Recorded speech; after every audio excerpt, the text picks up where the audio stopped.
Welcome back friends. आज हम लोग जीएसटी में जो चैप्टर पढ़ने वाले हैं it is a bit of theory chapter. मतलब अभी से ऑनवर्ड्स हम थोड़े थियरी चैप्टर्स को कवर करेंगे। ये जो थियरी चैप्टर्स है जैसे कि composition levy, accounts and records, audits, returns etcetera, ये चैप्टर्स छोटे छोटे हैं। मीन्स 5 पेजेस, 6 पेजेस, 1 पेज और लाइक दिस। बट इन चैप्टर्स का combine weightage taken, all chapters taken together, इनका कंबाइन वेटेज 10 to 15 मार्क्स के रेंज में है। So combine weightage of these theory chapters in the range of 10 to 15 marks. तो ये जो थियरी चैप्टर्स है हमारे लिए, since they are at the last, since they are very small, और इसमें क्वेश्चन थ्योरेटिकल भी आ सकता है, ऑब्जेक्टिव्स में भी क्वेश्चंस बन सकते हैं। तो इस वजह से इन चैप्टर्स को पढ़ना या सॉल्व करना हमारे लिए इजी हो जाता है। बट प्रॉब्लम क्या जाती है, as a student we focus on the heavy weight chapters जैसे कि supply, time of supply, value of supply, input tax credit, so on and so forth. लेकिन वी फॉरगेट कि ये जो थियरी चैप्टर्स है इसमें कॉस्ट बेनिफिट एनालिसिस ज्यादा हो सकता है, because the time which you are spending and the marks or weightage which you are getting is proportionately higher। तो वन डे में ये सारा कुछ कंप्लीट हो सकता है आपका। तो एग्जाम से पहले भी you have to keep in mind कि थियरी चैप्टर्स आपको रिवाइज कर कर ही जाना है, because to the point question आएगा और आपको उसका जवाब अगर लिख दिया, चाहे एमसीक्यू हो या थियरी हो, you will get the reasonable marks. अब चलिए आज हम लोग शुरू कर रहे हैं हमारा कंपोजिशन लेवी अंडर सेक्शन 10। ये सेक्शन 10 हम लोगों ने इनपुट टैक्स क्रेडिट चैप्टर जब पढ़ा था वहां पर भी देखा था that if you purchase anything from a dealer who is under the composition levy और कंपोजिशन स्कीम, उसके पास आप जो जीएसटी भरोगे उसका आपको इनपुट टैक्स क्रेडिट नहीं मिलेगा। तो ये सेक्शन नंबर आपको याद रखना है। आप जो सेक्शन की लिस्ट बना रहे हो उसमें आपको नीचे एक नाम ऐड करना है, कंपोजिशन लेवी सेक्शन 10। अब सबसे पहला सवाल है, ये सवाल है कि ये कंपोजिशन लेवी क्या है, what it is exactly. So basically आपने अगर जीएसटी पढ़ा है अभी तक का तो बहुत सारा कंप्लायंस है। वैसे तो हमने कहा that it is easy indirect tax, but tax में easy word is itself a joke for the purpose of normal person. एक कॉमन मैन के लिए या एक कॉमन बिजनेसमैन के लिए इजी एज सच टैक्स होना मुश्किल है। तो जैसे कि आपको पहले सप्लाई आइडेंटिफाई करना है, सप्लाई के बाद you are suppose to identify time of supply, then you are suppose to identify value of supply, then ITC, then there are multiple returns, accounts maintain करना, ऑडिट करना, so on and so forth. अब एक कोई अगर बड़ी company है, if there is a large company और big scale company, उसके लिए ये करना शायद इजी हो। For such company it may be easier. Sir why like this? Because भाई बड़ी कंपनी है, प्रोफेशनल्स को हायर कर लिया, they will maintain all records, they will do everything. But what about the small scale industries? छोटे industries का क्या होगा सर? वो लोग ये सारा कंप्लायंस करना नहीं चाहते, they don't want to comply with all those things. तो उन लोगों के लिए कंपोजिशन लेवी नाम का एक स्कीम या एक प्रोविजन अवेलेबल है। अब इस स्कीम या इस प्रोविजन में क्या होता है, गवर्नमेंट ने क्या कहा कि आप अपना इनपुट टैक्स क्रेडिट क्लेम करने का राइट फॉरगॉन कर दो। You do not claim input tax credit and you pay tax at a certain rate. एक स्पेसिफिक रेट से आप टैक्स पे कर दो, बस स्टोरी क्लोज। तो मतलब जो छोटे बिजनेसेस है या जो स्मॉल स्केल वाले एसएससीज है, उन लोगों के फायदे के लिए या उन लोगों के बेनिफिट के लिए कंपोजिशन लेवी यूज करते हैं। तो हम इसमें हमें याद क्या क्या रखना है, what are the objective questions those can be asked to us as far as this composition levy is concern. सबसे पहला पूछ सकते हैं एलिजिबिलिटी।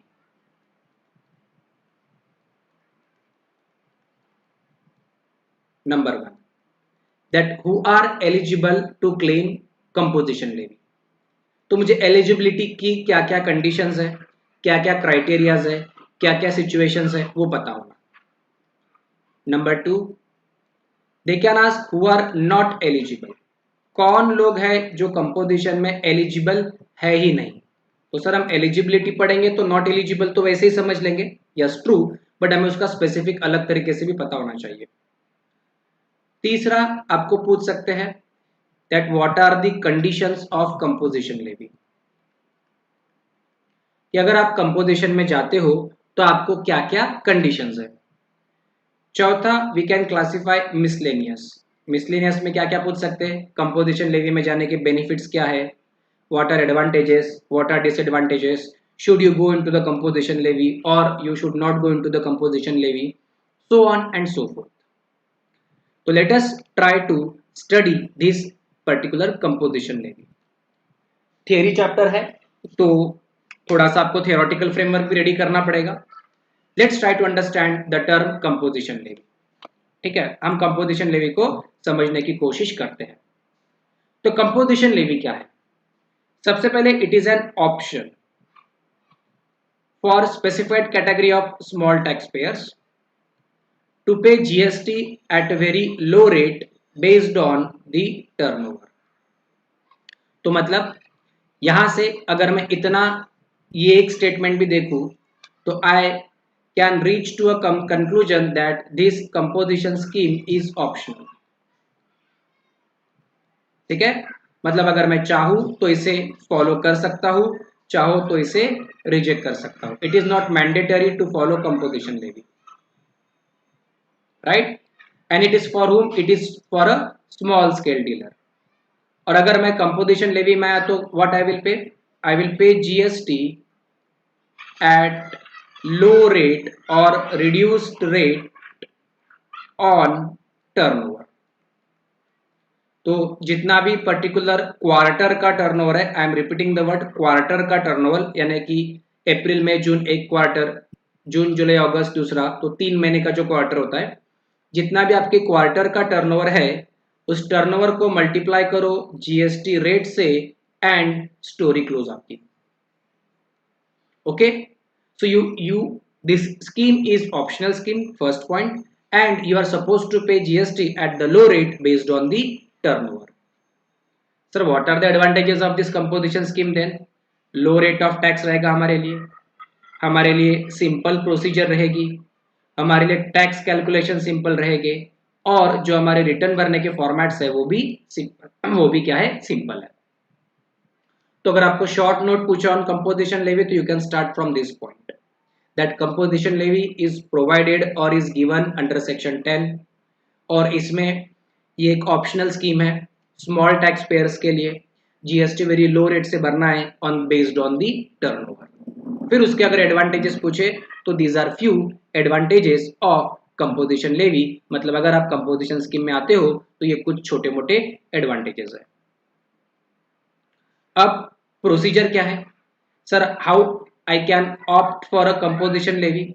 अगर मुझे कंपोजिशन लेवी को चूज करना है या ऑप्ट करना है तो मैं उसे कैसे चूज कर सकता हूं? If you are a fresh registration under GST or you are taking a new registration under GST, in that case at the time of taking registration you can apply that you want to go for a composition levy, और जब से आपका registration effective रहेगा from that date आपका composition scheme भी valid हो जाएगा। And if you are already registered under GST law, आप पहले से ही जीएसटी लॉ में अगर रजिस्टर्ड हो, if you are already registered person and thereafter you are opting for a composition levy, then you have to provide intimation in prescribed form at the beginning of the financial year। ठीक है, so sir what will be effective date of composition levy and how I can opt for the composition levy? So option of availing composition levy या composition scheme,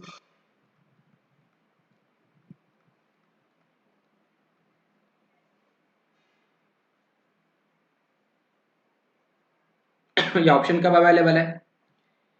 if you are a new registration, मतलब आप freshly apply कर रहे हो for registration of GST,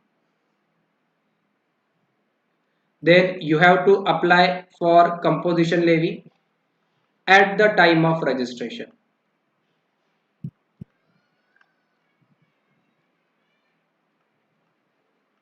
ठीक है, you will be applying at the time of registration. और आपका composition levy effective कब से रहेगा? Your composition levy will be effective from effective date of registration, यानी जिस दिन को आपको जीएसटी का रजिस्ट्रेशन सर्टिफिकेट मिलेगा, सर्टिफिकेट पे जो आपका रजिस्ट्रेशन का डेट लिखा हुआ रहेगा, उस पर्टिकुलर डेट से आपकी composition levy will be effective और will be applicable. If you are already registered as normal person, मतलब आप जीएसटी लॉ में ऑलरेडी रजिस्टर्ड हो as a normal person, means who is not opting for a composition levy, जो composition levy ले नहीं रहा है, ऐसे नॉर्मल पर्सन बोल के आप ऑलरेडी जीएसटी लॉ में रजिस्टर्ड हो. Then in this case you have to apply separately, आपको सेपरेटली एक प्रिस्क्राइब फॉर्म में अप्लाई करना है कि आपको कंपोजिशन लेवी ऑप्ट करना है और you want to take the composition levy. In this case आपका कंपोजिशन लेवी इफेक्टिव कब से रहेगा, मतलब कब से आप बोलोगे कि आप नॉर्मल पर्सन से कंपोजिशन लेवी में शिफ्ट हो गए? It will be from beginning of financial year, that is 1st April, that is April 1st.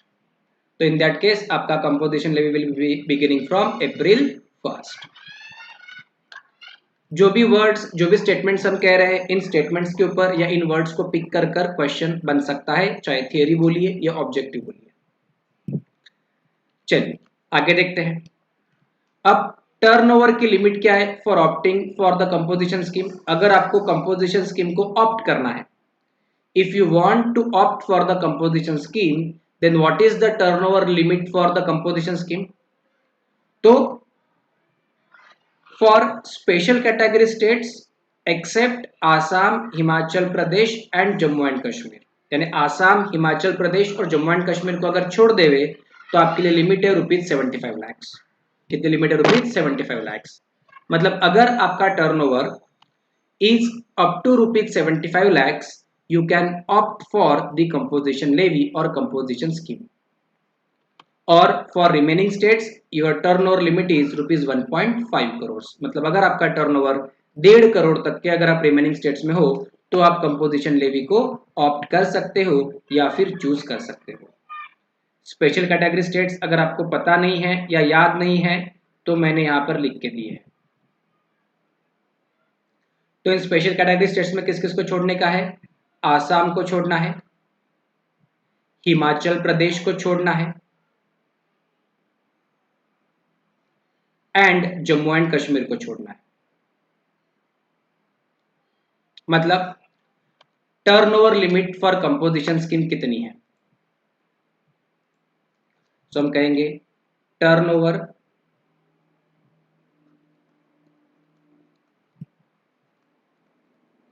Limit to take composition scheme. अगर आपको कंपोजिशन स्कीम लेनी है तो आपका टर्नओवर का लिमिट कितना है? तो अगर हमें सिंपल वर्ड्स में लिखना है तो हम यहाँ पे स्टेट्स के नाम लिख देते हैं, जैसे कि Arunachal Pradesh,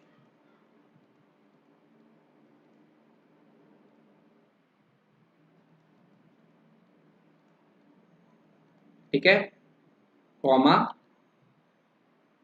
Manipur,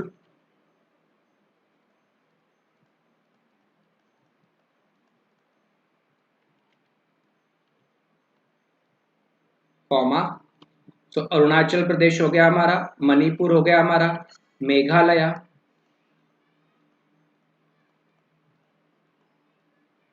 comma, Meghalaya done, Mizoram,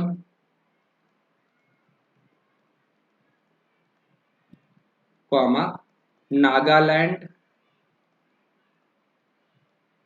comma, so Nagaland, comma Sikkim, comma Sikkim done, Tripura and Uttarakhand, Tripura and Uttarakhand. कितने नाम हो रहे हैं? 1 2 3 4 5 6 7 8 और 3 स्पेशल कैटेगरी स्टेट्स का लिमिट तो अलग ही है।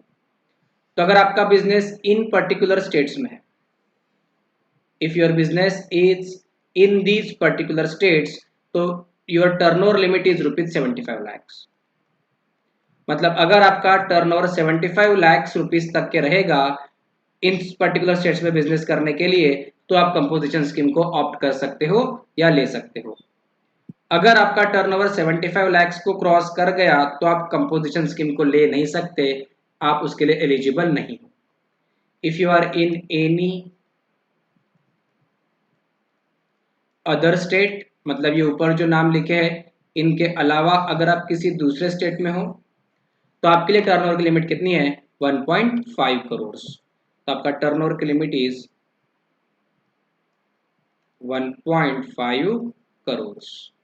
मतलब अगर आप महाराष्ट्र में बिजनेस कर रहे हो, मान लेते हैं, तो महाराष्ट्र में आपका टर्नओवर 1.5 करोड़ रुपए तक के अगर रहेगा तो आप कंपोजिशन स्कीम को ले सकते हो, अदरवाइज आप कंपोजिशन स्कीम को ले ही नहीं सकते।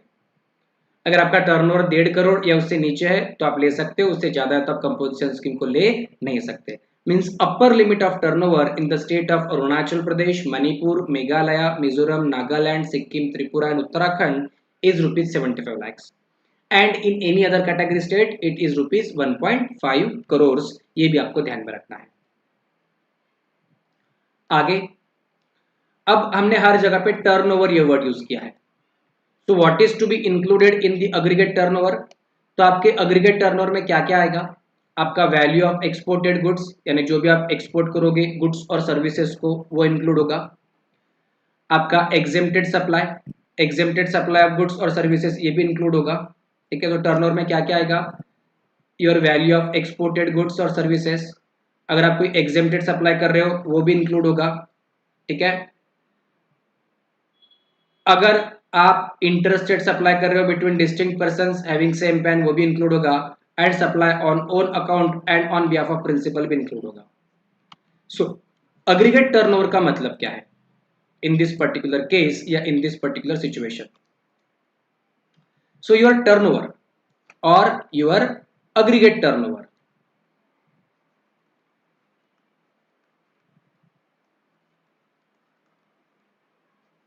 तो आपका aggregate turnover में क्या क्या आता है? all kinds of normal outward supply,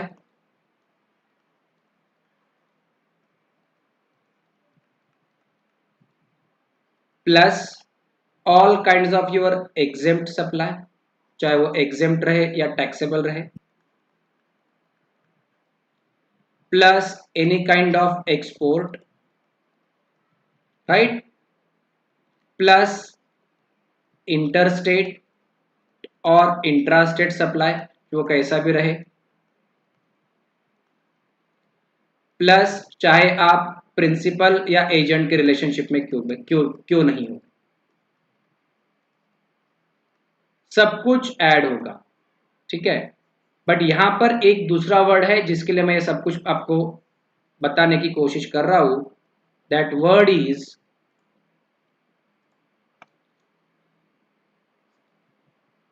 under single और वन पैन। एक परमानेंट अकाउंट नंबर में आपका जितना भी टर्नओवर है उसको ऐड करना है। That means this is to be taken on all India level, on India level. Sir मतलब क्या है इसका, व्हाट डज इट मीन? अब मान लेते हैं आपकी दो ब्रांचेस है, लेट अस से आपकी महाराष्ट्र में एक ब्रांच है और गुजरात में एक ब्रांच है। अब ये महाराष्ट्र का जीएसटी नंबर तो अलग होगा, सेपरेट डिस्टिंक्ट पर्सन बोलकर, गुजरात का जीएसटी नंबर अलग होगा, दैट इज ट्रू। बट जो पैन होगा, परमानेंट अकाउंट नंबर होगा अंडर इनकम टैक्स लॉ, वो एक ही रहेगा, कॉमन रहेगा। पैन स्टेट वाइज नहीं है, पैन इंडिया वाइज है, यानी पूरे इंडिया में एक ही पैन हो सकता है किसी एक पर्टिकुलर पर्सन का। तो आपका महाराष्ट्र का टर्नओवर ये भी ऐड किया जाएगा और गुजरात का टर्नओवर भी ऐड किया जाएगा। इन दोनों का मिलाकर, इन दोनों टर्नओवर का मिलाकर अगर आप वो स्पेसिफिक लिमिट क्रॉस कर रहे हो तो आप एलिजिबल नहीं हो। स्पेसिफिक लिमिट क्या रहेगी यहाँ पे, 1.5 करोड़ या फिर 75 लाख एज द केस में भी। मतलब आपके पूरे इंडिया में आपकी जितनी भी ब्रांचेस है और जितने भी आपके अलग अलग ऑफिसेस है, एक सिंगल परमानेंट अकाउंट नंबर यानी सिंगल पैन के अंडर में उन सबको आप ऐड करोगे, उन सबका आप टोटल करोगे, और अगर इन सबका total with in our permissible limit है, पूरे इंडिया के आपके टर्नओवर का टोटल अगर विद इन परमिसेबल लिमिट है, तो आप कंपोजिशन स्कीम में जा सकते हो, अदरवाइज आप कंपोजिशन स्कीम में जा नहीं सकते। अब कुछ लोगों का क्वेश्चन आ सकता है कि सर मान लेते हैं मेरी एक ब्रांच त्रिपुरा में है और एक ब्रांच महाराष्ट्र में है। अब इस केस में मैं मेरे कंपोजिशन लेवी के लिए लिमिट 75 लाख का पकड़ू या 1.5 करोड़ का पकड़ू, बराबर, क्योंकि त्रिपुरा में लिमिट तो सिर्फ 75 लाख की है और महाराष्ट्र में यानी एनी अदर स्टेट में 1.5 करोड़ की है। अब मेरा टर्नओवर कितने रुपीस के नीचे होना चाहिए, then I will be eligible to claim composition scheme. In that case आपका टर्नओवर का टोटल 75 लाख के नीचे होना चाहिए। लेट अस से त्रिपुरा में आपका टर्नओवर है 60 लाख, महाराष्ट्र में आपका टर्नओवर है 30 लाख, दोनों का टोटल कितना हो रहा है 90 लाख। तो आपको त्रिपुरा में भी आप एलिजिबल नहीं हो और महाराष्ट्र में भी आप एलिजिबल नहीं हो। मतलब wherever there is a situation जहाँ पे one branch in this special category state जहाँ पर लिमिट 75 लाख है and another branch is in normal state जहाँ पे लिमिट 1.5 करोड़ है, तो आपको कंपोजिशन लेवी के लिए eligibility for your all the branches will be only ₹75 lakh. In such situations अगर आपका टर्नओवर 75 लाख के ऊपर होगा तो आप कंपोजिशन लेवी नहीं ले पाओगे, नीचे होगा तो आप कंपोजिशन लेवी ले पाओगे। Okay, so turnover is PAN India basis, all India basis. Based on this we have this particular question. क्या कहा है हमने, देखिए, Messrs X limited being a manufacturer of laptops has 4 factories in, इसकी factories कहाँ पर है देखिए, he has 4 factories in Chennai, Salem, Coimbatore और मदुराई। चेन्नई में एक फैक्ट्री है, सालेम में एक फैक्ट्री है, कोयम्बतूर में एक फैक्ट्री है और मदुराई में इसकी और एक फैक्ट्री है। अब इसने क्या कहा है आपको प्लेस और आपके प्रीवियस ईयर का turnover in lakhs excluding taxes दे दिया। तो प्लेस दे दिया और टर्नओवर दे दिया एक्सक्लूडिंग टैक्सेस दे दिया। So let us try to solve this particular question. हम इस पर्टिकुलर क्वेश्चन को सॉल्व करने की कोशिश करते हैं। Let us try to solve this particular question. इसे हम सॉल्व करने की कोशिश करते हैं। अब आपको क्या बोला है उसने, 4 ब्रांचेस से अलग अलग प्लेस दे दिया और टर्नओवर दे दिया, चेन्नई का, सालेम का, कोयम्बतूर का, मदुराई का, चेन्नई 2 का, और पूछा है are you eligible for composition levy in the current year and turnover is excluding taxes. Anyways composition levy के लिए जब हम टर्नओवर देख रहे हैं या पढ़ते हैं तो उसमें aggregate turnover excludes all kinds of taxes and it do not include any kind of inward supply. मतलब कंपोजिशन लेवी अगर चेक करनी है तो हम क्या चेक करते हैं, आपका आउटवर्ड सप्लाई चेक करते हैं, यानी कि जो आप आगे सप्लाई कर रहे हो which is under forward charge. तो इनवर्ड सप्लाई तो चेक करने की हमें जरूरत है ही नहीं, यानी कंपोजिशन लेवी में हम क्या चेक करेंगे, आपका सिर्फ और सिर्फ आउटवर्ड सप्लाई, जितना भी आप सेल करोगे वो किसी भी रेट से टैक्सेबल रहो, कैसा भी रहो, उससे आपको इंक्लूड करना है। Now let's try to calculate aggregate turnover पहले इसका, ठीक है। सो पहले हम इसका अग्रीगेट टर्नओवर कैलकुलेट करने की कोशिश करेंगे, और अगर हमारा aggregate turnover within the limit है तो हम कंपोजिशन लेवी के लिए एलिजिबल है, otherwise we will say that we are not eligible for composition levy. So let's try to solve it. Computation of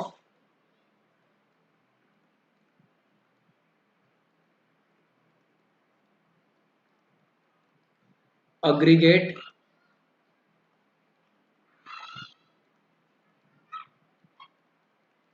turnover, ठीक है। अग्रीगेट टर्नओवर कैलकुलेट करने की हम कोशिश कर रहे हैं। तो यहाँ पे रुपीज इन लैक्स दिए तो हम भी रुपीज इन लैक्स लेते हैं, रुपीज इन लैक्स। तो क्या क्या है, चेन्नई, तो लेट्स राइट हियर हमारे चेन्नई के ब्रांच का अग्रीगेट टर्नओवर कितना है, 49.08 लैक्स, तो 49.08 ऐड करेंगे सालेम, सालेम के ब्रांच का अग्रीगेट टर्नओवर कितना है 10.17, तो यहाँ पे लिखेंगे हम 10.17 लैक्स। फिर कोयम्बतूर,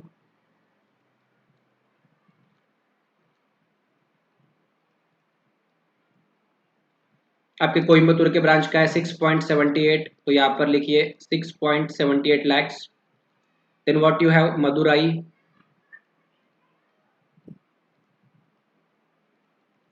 आपके मदुराई का टर्नओवर है 8.47, तो let us write here 8.47 lakhs. Then Chennai 2,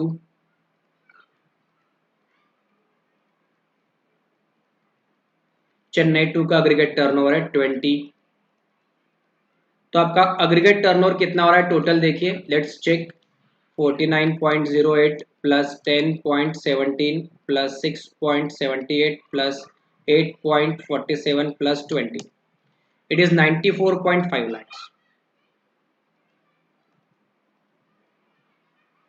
And you do not have your any of the branches in these special category states, अगर होता तो वैसे बता देता वो। तो आपका टर्नओवर 1.5 करोड़ से नीचे है, right. So what you will say, you will say since aggregate turnover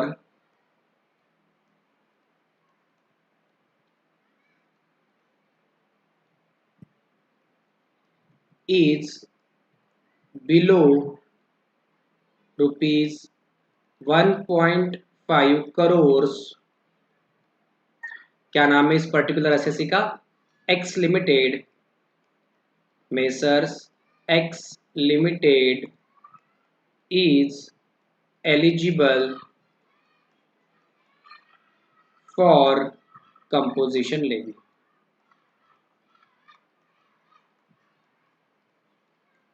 सो आप कंपोजिशन लेवी के लिए क्या हो, एलिजिबल हो, क्योंकि आपका अग्रीगेट टर्नओवर वो जो स्पेसिफाइड लिमिट है उससे कम है।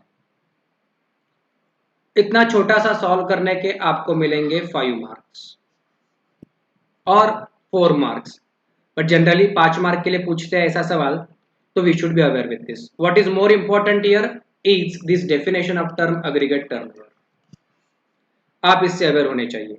सिंपल वर्ड्स में बोलना है, अग्रीगेट टर्नओवर में क्या आएगा, सिर्फ और सिर्फ आपका पूरा का पूरा outward supply excluding taxes, your outward supply excluding GST. तो जीएसटी लॉ में जो भी टैक्सेस लेवी की जाती है उनको छोड़कर जितना भी आपका सेल है या outward supply, it will be included in calculating your aggregate turnover. फिर अगर मैं कंपोजिशन लेवी को लेता हूं, if I take the composition levy, what will be the rate of taxes for मी।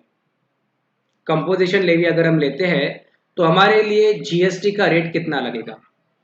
सो अगर if you are a manufacturer, अगर आप कोई गुड्स मैन्युफैक्चर करते हो, if you are a manufacturer, then you have to pay 0.5% CGST and 0.5% SGST, so total what you have to pay is only 1% tax. If you are a supplier of food, यानी कि restaurant service provider हो, तो आपको total 5% tax पे करना पड़ेगा, सिर्फ 2.5% CGST and 2.5% SGST। And if you are others then you are suppose to pay tax only at the rate of 1%। और ये अदर्स में जो आता है, अदर्स में आता है उसको हम कहते हैं ट्रेडर। ट्रेडर मतलब क्या, आप परचेस करके सेल कर रहे हो, you are purchasing and selling the goods, तो उसको हम कहते हैं trader. So who are the people जो एलिजिबल है for composition levy? Composition levy में एलिजिबल कौन है? तो सर एक मैन्युफैक्चरर एलिजिबल है। दूसरा सर्विस प्रोवाइडर यानी सप्लायर ऑफ सर्विस में सिर्फ रेस्टोरेंट सर्विस प्रोवाइडर और फूड सर्विस प्रोवाइडर एलिजिबल है एंड ट्रेडर एलिजिबल है। मतलब सर क्या एक चार्टर्ड अकाउंटेंट और कंपनी सेक्रेटरी और कॉस्ट अकाउंटेंट और एडवोकेट और एनी अदर सर्विस प्रोवाइडर जो सर्विस प्रोवाइड कर रहा है, क्या वो कंपोजिशन स्कीम ले सकता है? Answer is no. तो कंपोजिशन स्कीम में सिर्फ सिर्फ जो रेस्टोरेंट सर्विस प्रोवाइडर है या सप्लायर ऑफ फूड है वो जा सकते हैं। Means who can opt for the composition scheme is manufacturer, trader and restaurant service provider और सप्लायर ऑफ फूड। अब आते हैं, तो आपको यहाँ पे याद रखना है, रेट याद रखने हैं और ये कॉलम याद रखना है। अब what are the conditions and restrictions sir for opting for composition levy?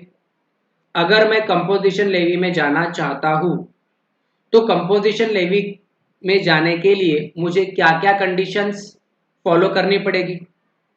तो सबसे पहले he is neither a casual taxable person nor a non resident taxable person. मतलब एक कैजुअल टैक्सेबल पर्सन या फिर एक non resident taxable person can not opt for the composition levy.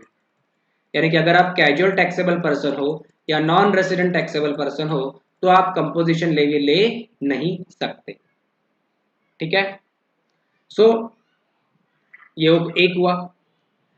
दूसरा, ही शैल पे टैक्स ऑन इनवर्ड सप्लाईज। मतलब अगर आप कंपोजिशन स्कीम में हो, if you are in the composition scheme और कंपोजिशन लेवी, और आप कुछ ऐसा सप्लाई रिसीव कर रहे हो, ऐसा सप्लाई इनवर्ड सप्लाई कुछ ऐसा ले रहे हो जो टैक्सेबल है under reverse charge basis, which is taxable under RCM, reverse charge mechanism में जो टैक्सेबल है, तो आपको रिवर्स चार्ज मैकेनिज्म में आरसीएम बेसिस पर जितना भी आपका टैक्स ड्यू आ रहा है वो आपको भरना पड़ेगा।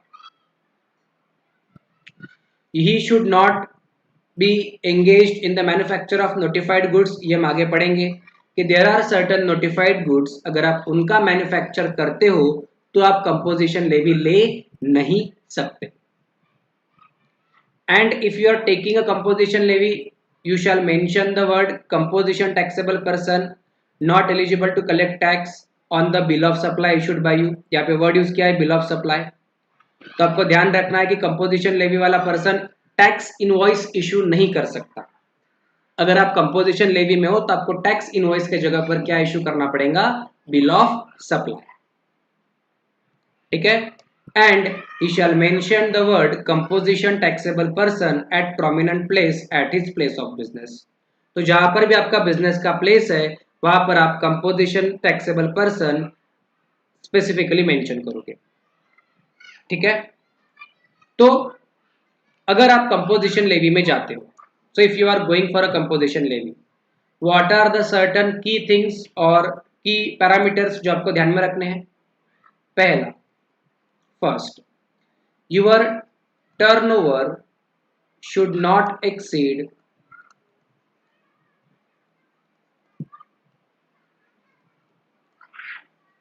specified limit।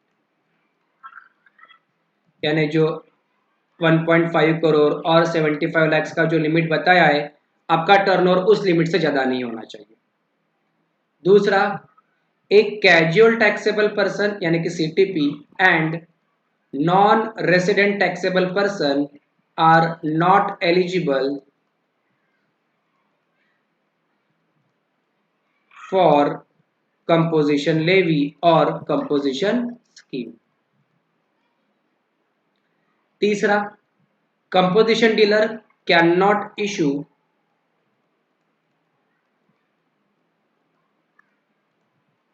Tax invoice. आप टैक्स इनवॉइस इशू नहीं कर सकते। अगर आप कंपोजिशन स्कीम में हो तो you cannot issue tax invoice. Instead of tax invoice, what you are supposed to issue? Bill of supply issue करना पड़ेगा आपको। मतलब आपको टैक्स इनवॉइस की जगह पर क्या देना पड़ेगा? बिल ऑफ सप्लाई देना पड़ेगा। ठीक है।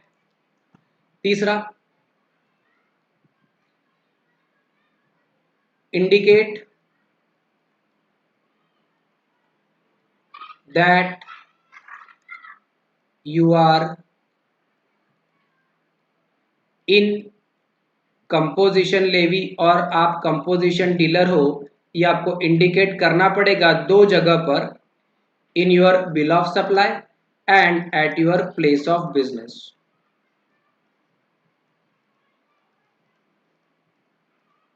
तो आपको अपने बिल ऑफ सप्लाई में भी बताना पड़ेगा कि आप कंपोजिशन डीलर हो, राइट। ये जो बिल ऑफ सप्लाई इसमें भी आपको बताना पड़ेगा, और आपके प्लेस ऑफ बिजनेस में भी बताना पड़ेगा that you are in the composition scheme और you are a composition dealer. इसके अलावा, if you are in a composition scheme और composition levy, you can not claim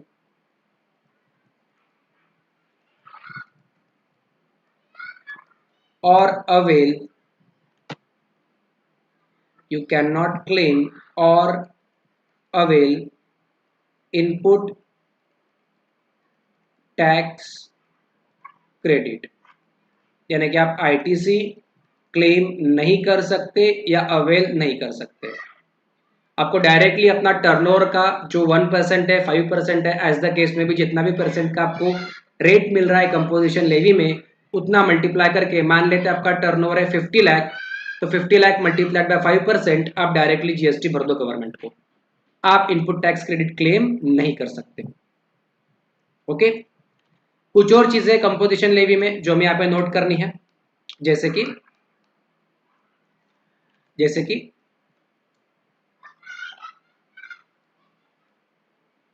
अगर आप कंपोजिशन लेवी में जाना चाहते हो तो आपकी all branches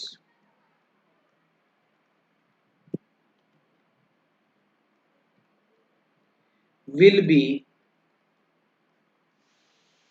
either in composition levy or all should not be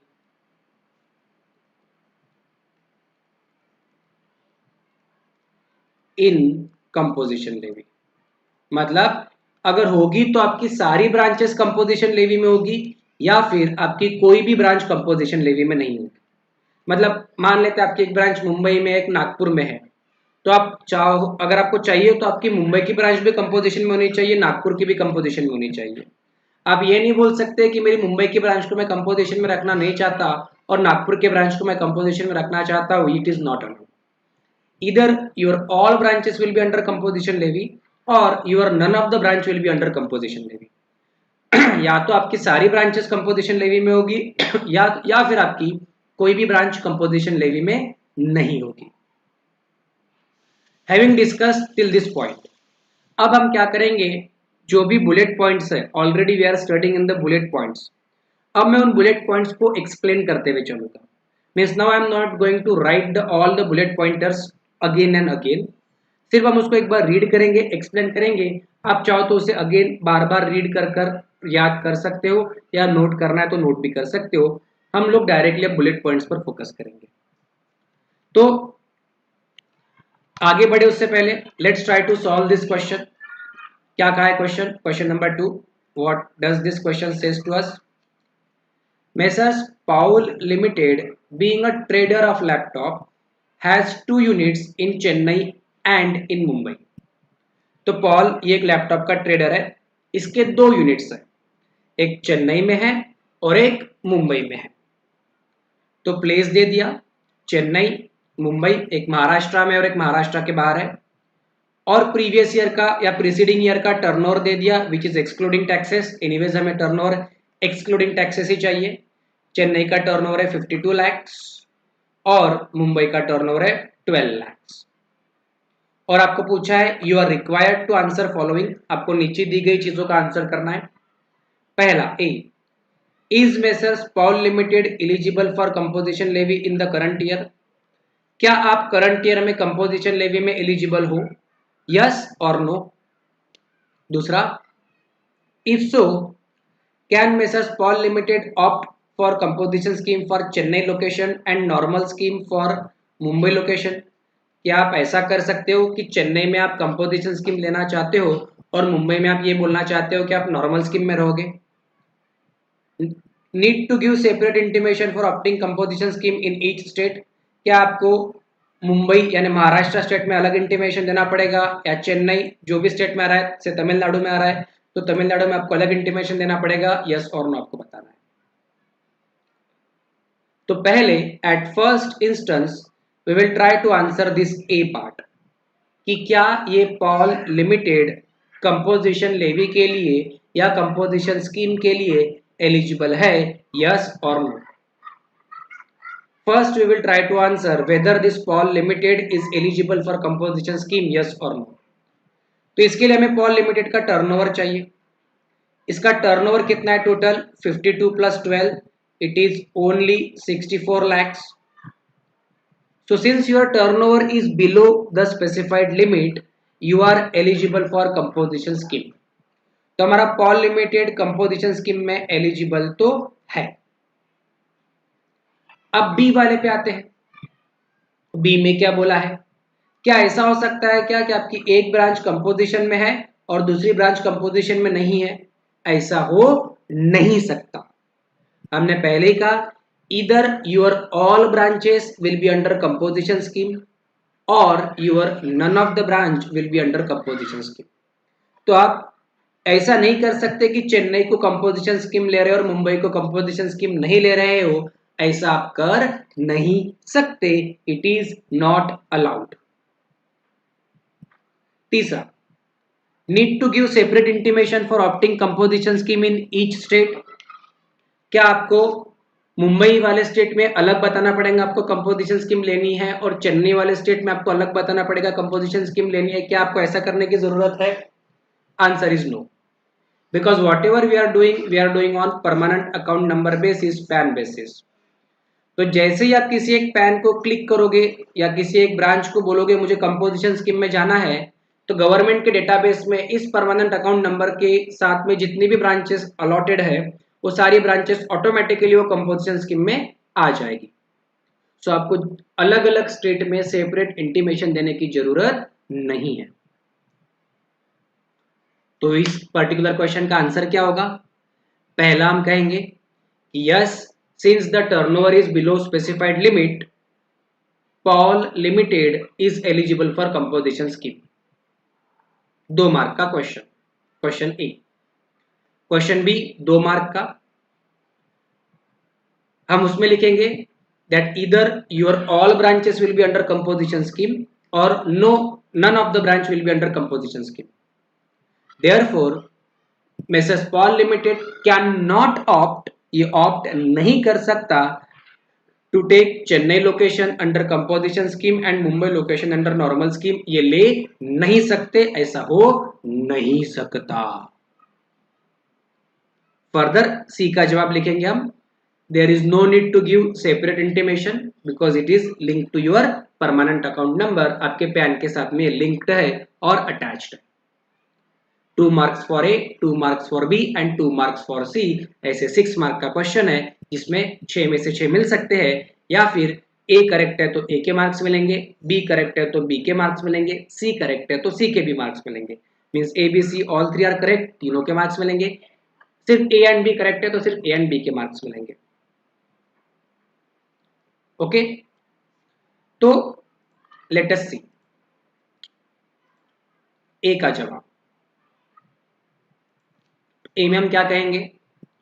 yes, Messrs Paul Limited is eligible to avail composition scheme in both the states namely Tamil Nadu and Maharashtra. Chennai Tamil Nadu में, मुंबई महाराष्ट्र में। Since Messrs Paul Limited has same PAN and is aggregate turnover does not exceed rupees, ये limit आप change करना, ये old limit आई है, यहाँ पर आप नई लिमिट ले सकते हो, ये टाइपो एरर है। जो हमारी 1.5 करोड़ की जो हमने लिमिट पड़ी आप वो लिख सकते हो यहाँ पे। It is eligible for composition scheme, ठीक है, even though the company has multiple registration under GST, उससे कोई फर्क नहीं पड़ता। दूसरा, क्या ऐसा हो सकता है कि तमिलनाडु में आप कंपोजिशन स्कीम लो और महाराष्ट्र में आप कंपोजिशन स्कीम नहीं लो? सर ऐसा हो नहीं सकता। No, it is not possible. Messrs Paul Limited cannot opt for composition scheme for one location and normal scheme for another location। आप ऐसा ले नहीं सकते। होगी तो आपकी सारी लोकेशंस कंपोजिशन स्कीम में होगी या आपकी कोई भी लोकेशन कंपोजिशन स्कीम में नहीं होगी। Where more than one registered persons are having the same permanent account number, the registered person shall not be eligible to opt for the scheme unless all such registered persons opt to pay tax under that subsection।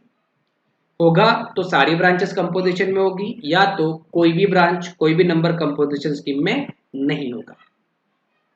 तीसरा, intimation to opt composition scheme in respect of any place of business in any state or union territory shall be deemed to be intimation in respect of all other places of business of the same permanent account number। किसी एक place का आपने intimation दिया तो ये मान लिया जाएगा कि आपने सारे प्लेसेस का सब प्लेसेस का इंटीमेशन ऑलरेडी दे दिया, तो you did not to give separate intimation for each place of business. तो एक बार आप लोग इसे रीड कर लीजिए, गो थ्रू कर लीजिए, फिर हम कुछ और प्रोविजंस पढ़ेंगे ऑन द कंपोजिशन स्कीम।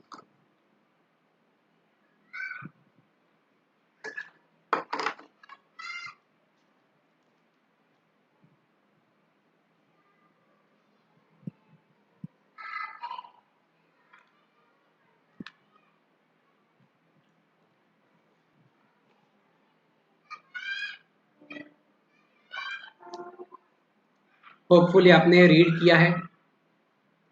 अगर टाइम कम मिल रहा है आपको रीड करने के लिए तो आप वीडियो को पॉज कर सकते हो, रीड कर सकते हो। Question is for 6 marks. Sometimes this question can be asked for 5 marks, ठीक है। तो आपको ये छोटा सा क्वेश्चन है, इसका जवाब आना चाहिए। अब who are not eligible for composition scheme, ऐसे कौन से लोग हैं जो कंपोजिशन स्कीम नहीं ले सकते?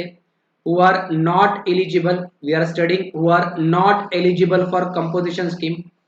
ऐसे कौन लोग हैं जो कंपोजिशन स्कीम को ऑप्ट ही नहीं कर सकते, कंपोजिशन स्कीम ले ही नहीं सकते, ठीक है।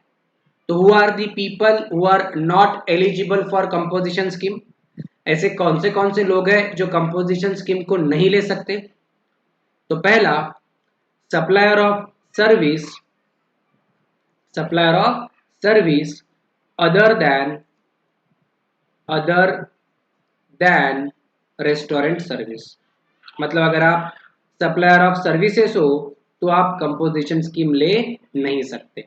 शुरुआत में भी मैंने बताया था ये कि ओनली सर्विस प्रोवाइडर में या सप्लायर ऑफ सर्विसेज में सिर्फ और सिर्फ रेस्टोरेंट सर्विस ऑपरेटर या जो सप्लायर ऑफ फूड होंगे वही लोग कंपोजिशन स्कीम ले सकते हैं।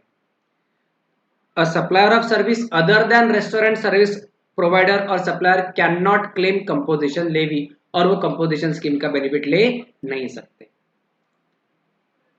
दूसरा, supplier of goods not leviable to tax.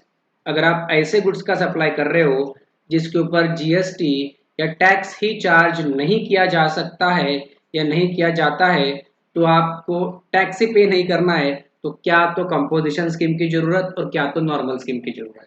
If there is no tax तो there is no need of having composition scheme. Supplier of inter state outward supplier of goods, मतलब यहाँ पे वर्ड यूज किया है आउटवर्ड सप्लाई, और inter state outward supply कहा है, right. सो अगर आप मान लेते हैं आपका बिजनेस महाराष्ट्र में है और अगर आप inter state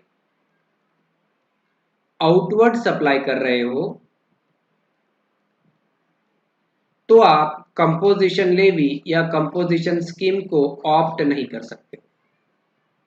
what we have said, interstate outward supply, यानी मैं अगर सेल कर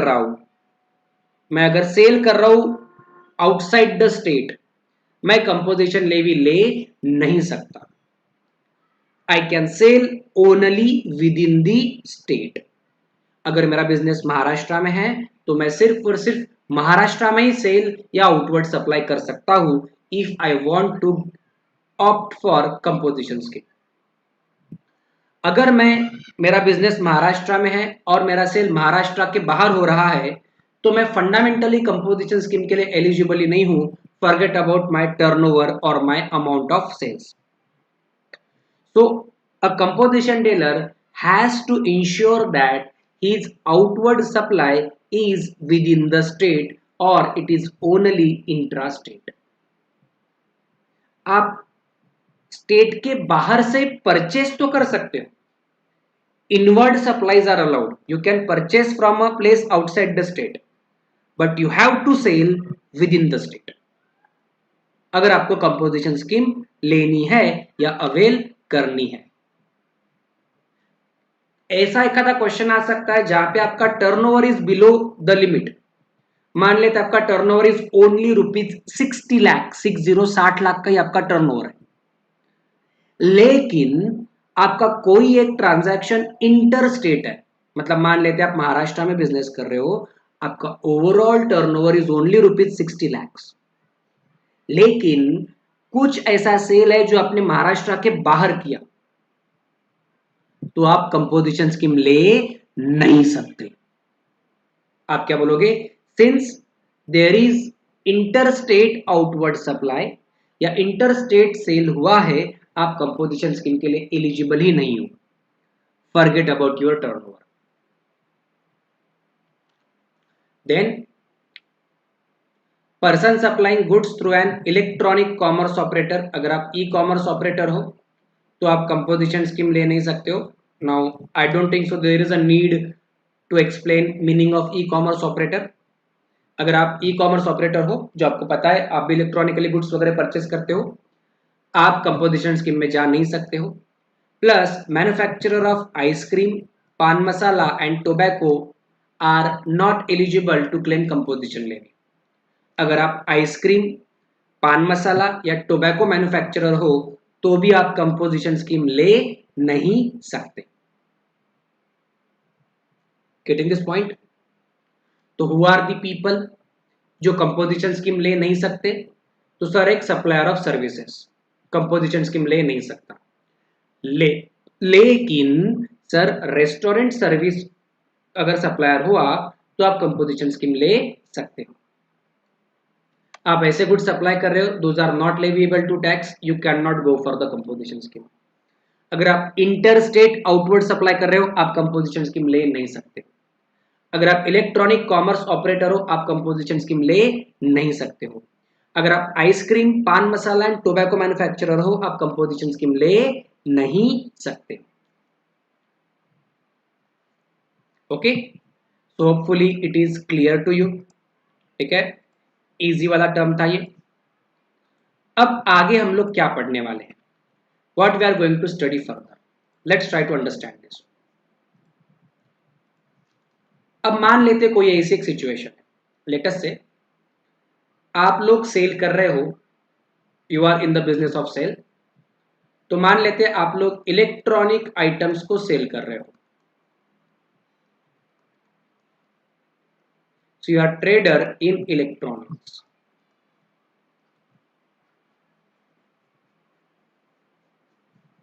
ठीक है, और आपका जो अग्रीगेट टर्नओवर है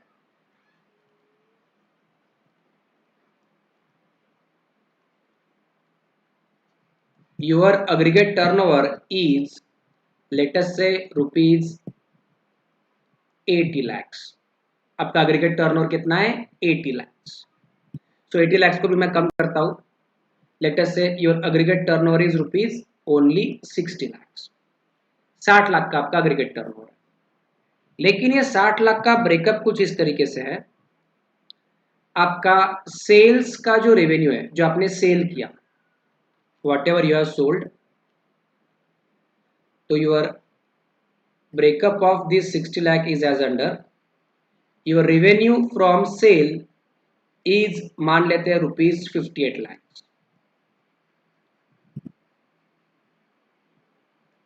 आपका सेल्स का रेवेन्यू कितना है? रुपीज 58 लाख। और ये जो इलेक्ट्रॉनिक आइटम है, इनका आप इंस्टॉलेशन वगैरह कर देते हो या रिपेयरिंग वगैरह कर लेते हो, तो ये जो इससे रिलेटेड जो आपकी मिसलेनियस या चिंटू पिंटू जो सर्विसेज है, जो चिंटू पिंटू या मिसलेनियस जो सर्विसेज है, उन सर्विसेज का रेवेन्यू है मान लेते हैं रुपीज 2 लाख।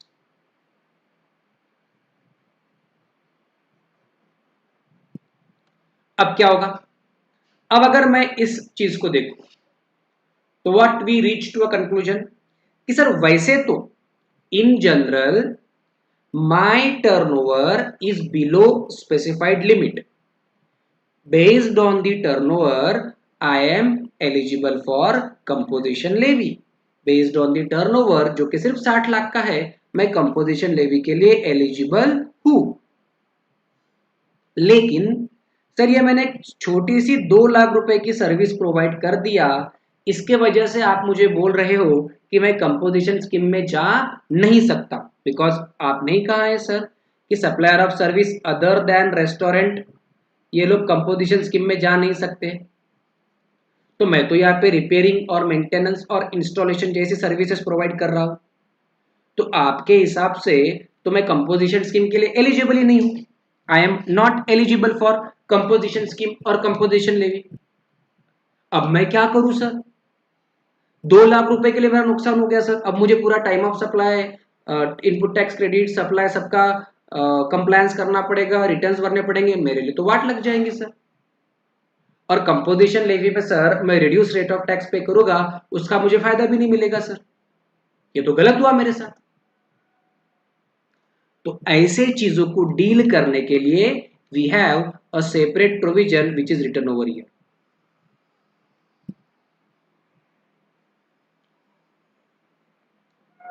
क्या कहती है ये provision? Let's read it first. तुमने क्या कहा? A registered person opting for composition scheme is allowed is allowed to supply services other than restaurant services, obviously, along with supply of goods or supply of restaurant services of value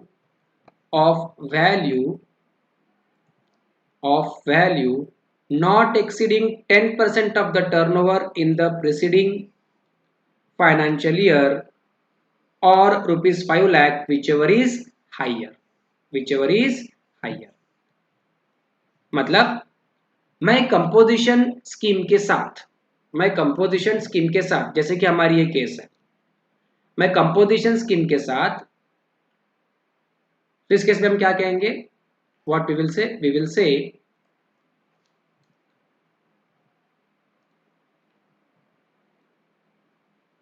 with composition scheme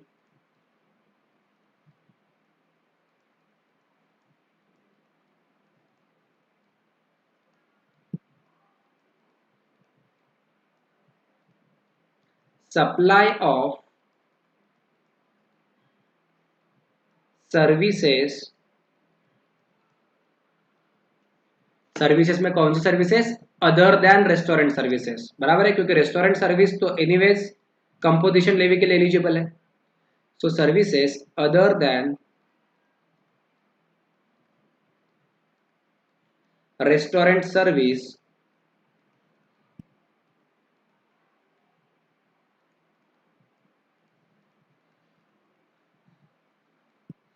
other than restaurant service is allowed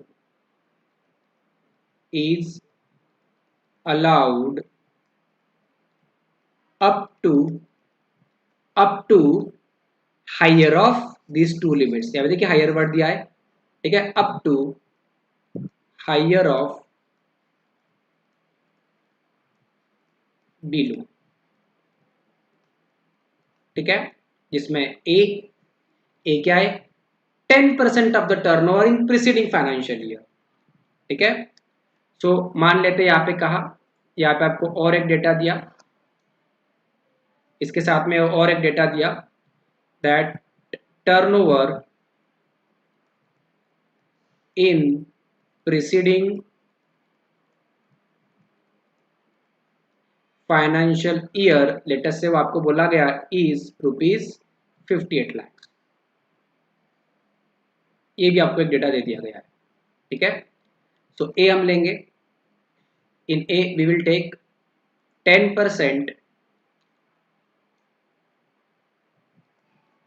10% of turnover इन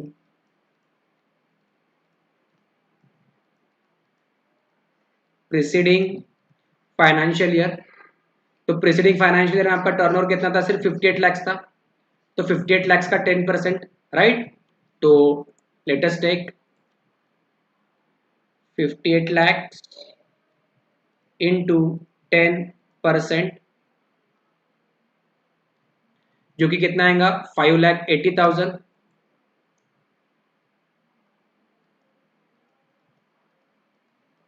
या फिर B में एक amount दी है, कितनी दी है, ₹5 lakh, right. तो ये हो गया ए, और बी में क्या कहा है, ₹5 लाख। मतलब आप 5,80,000 तक का अदर सर्विस प्रोवाइड कर सकते हो जो आपने यहां प्रोवाइड किया, राइट। तो हम क्या कहेंगे, since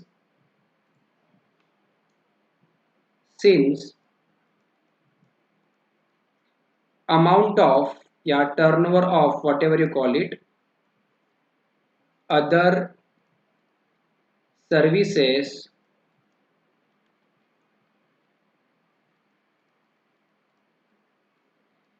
is not exceeding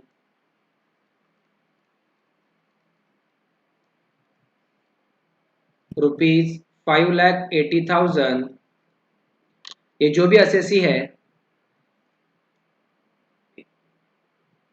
this electronic dealer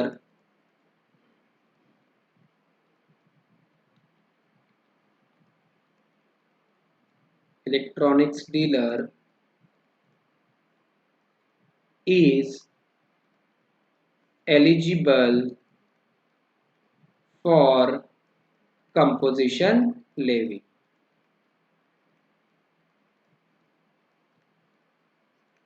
तो आप क्या कहोगे, what you will say, you will say sir पहले तो इसका turnover should be below the specified limit, यानी जो हमारी लिमिट है उससे नीचे होना चाहिए, तो टर्नओवर बिलो स्पेसिफाइड लिमिट है सर। प्रॉब्लम ये है सर, प्रॉब्लम क्या है सर, इसने कोई दूसरी सर्विस प्रोवाइड किया other than restaurant service provide किया along with his trading transaction और अलॉन्ग विथ हिज सेल। अब उसका अमाउंट सिर्फ 2 लाख रुपए सर, टोटल टर्नओवर तो सर 60 लाख रुपए का है, लेकिन ये अदर वाला सिर्फ 2 लाख रुपए है। अब सर मैं जनरल रूल में जाऊंगा तो आपने मुझे कह दिया कि सर्विस प्रोवाइडर या supplier of service is not eligible for composition levy, और यहाँ पे तो सर इसने सर्विस का भी अमाउंट है 2 लाख रुपए, तो देखेंगे तो ये कंपोजिशन लेवी में जा नहीं सकता क्योंकि ये तो रेस्टोरेंट सर्विस है नहीं। अब क्या करें, तो ऐसे सिचुएशन को डील करने के लिए हमने एक रूल बनाया। हमने क्या कहा कि आप अपने ट्रेडिंग के साथ या मैन्युफैक्चरिंग के साथ या रेस्टोरेंट सर्विस के साथ, क्योंकि trader, manufacturer and restaurant service ये तीन ही लोग एलिजिबल है कंपोजिशन लेवी में, trader, manufacturer and restaurant service provider, ये तीन ही लोग है कंपोजिशन लेवी के लिए एलिजिबल में। तो आप अपने ट्रेडिंग के साथ या मैन्युफैक्चरिंग के साथ या रेस्टोरेंट सर्विस के साथ कोई दूसरी सर्विस सप्लाई कर सकते हो, you can supply any other service, जैसे यहाँ पे इंस्टॉलेशन और रिपेयरिंग की सर्विस थी। लेकिन ये जो अदर सर्विस प्रोवाइड कर रहे हो आप, इसका मैक्सिमम अमाउंट जो अलाउड है वो है 10% of turnover in the preceding financial year और ₹5 lakh whichever is higher. इस लिमिट तक के अगर आप ये अदर सर्विस दे रहे हो, whichever is higher limit तक के अगर आप अदर सर्विस दे रहे हो, and your total turnover is below the specified limit, and your total turnover is below the specified limit, then you can still claim the composition levy or composition scheme. Getting this point? तो इसी चीज को थोड़ा और समझते हैं, ठीक है, एक अलग तरीके से सेम चीज को और एक बार हम रीड करेंगे। A person engaged in marginal supply, छोटा मोटा Chintu Pintu, marginal supply of services other than restaurant service along with the supply of goods or restaurant service। अगर आप मार्जिनल सप्लाई कर रहे हो along with the restaurant service और supply of goods etcetera, तो भी आप कंपोजिशन स्कीम में ले सकते हो। कब? तो क्या कहा, fundamentally the composition scheme can be availed in respect of goods and only one service, namely restaurant service. ठीक है, सो फंडामेंटली आप कंपोजिशन स्कीम सिर्फ गुड्स के लिए ले सकते हो प्लस रेस्टोरेंट सर्विस के लिए ले सकते हो। हाउएवर, लेकिन there are cases where a manufacturer or trader is also engaged in supply of services other than restaurant service, though the percentage of such supply of service is very small as compared to the supply of goods।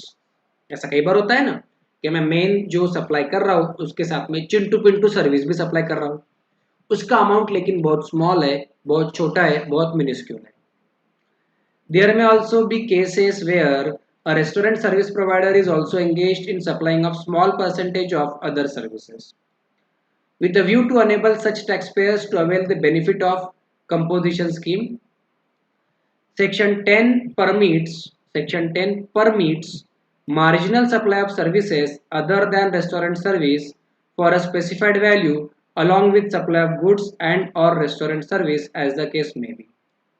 तो आपको ये जो marginal supply है ये allow किया गया है, but उसकी अपर लिमिट है, this specified value is not exceeding 10% of the turnover in the preceding financial year और ₹5 lakhs whichever is higher। 10% of the turnover in the preceding financial year और ₹5 lakh whichever is higher, जो भी होगा ज्यादा। ठीक है, based on this ये question है अलॉन्ग विथ आंसर।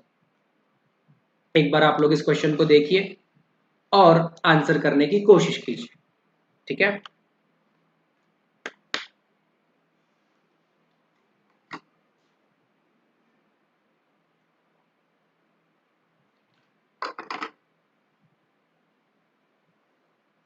तो क्या कहा देखिए, राम सेवक is engaged in supply of goods. तो राम सेवक सप्लाई ऑफ गुड्स के बिजनेस में है। His aggregate turnover in the preceding financial year is ₹60 lakh।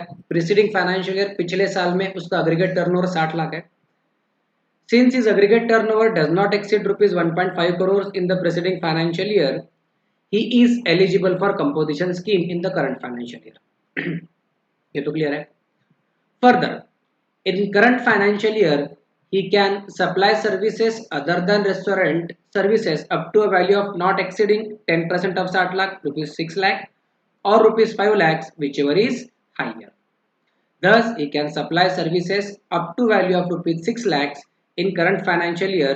If the value of services supplied exceeds ₹6 lakhs, he becomes ineligible for the composition scheme and has to opt out of the composition scheme। 6 lakh रुपए तक के इस particular situation में order कर सकता है, because turnover का 10% 6 लाख है, या एक लिमिट है 5 लाख whichever is higher। तो आप वो स्कीम चाहो तो ले सकते हो अगर आपका turnover below the specified limit है। अगर आपका टर्नओवर एक्सीड करेगा तो आप कंपोजिशन स्कीम के लिए एलिजिबल ही नहीं हो। अदर पॉइंट्स जो चिंटू पिंटू पॉइंट्स है, bill of supply shall be issued instead of tax invoice if you are going for a composition scheme। Tax shall not be collected from the recipient of supply। Input tax credit shall not be availed। Composition scheme if availed shall include all registered person having same PAN and penalty shall be imposed for irregular availment। ये सारे points हम लोगों ने already discuss कर लिए हैं कि आपको टैक्स इनवॉइस की जगह पर बिल ऑफ सप्लाई इशू करना है, आपको इनपुट टैक्स क्रेडिट मिलने वाला नहीं है, you are not eligible to claim input tax credit. और अगर हो गए तो आपके एक पैन के अंदर की जितनी भी ब्रांचेस है सारी ब्रांचेस कंपोजिशन स्कीम में होगी, या आपकी कोई भी ब्रांच कंपोजिशन स्कीम में नहीं होगी। ओके, ठीक है। अब आगे हमने क्या कहा, इसमें एक छोटा सा क्वेश्चन है जिसे हम सॉल्व करने की कोशिश करते हैं, we will try to solve this particular question. क्या कहा है देखिए,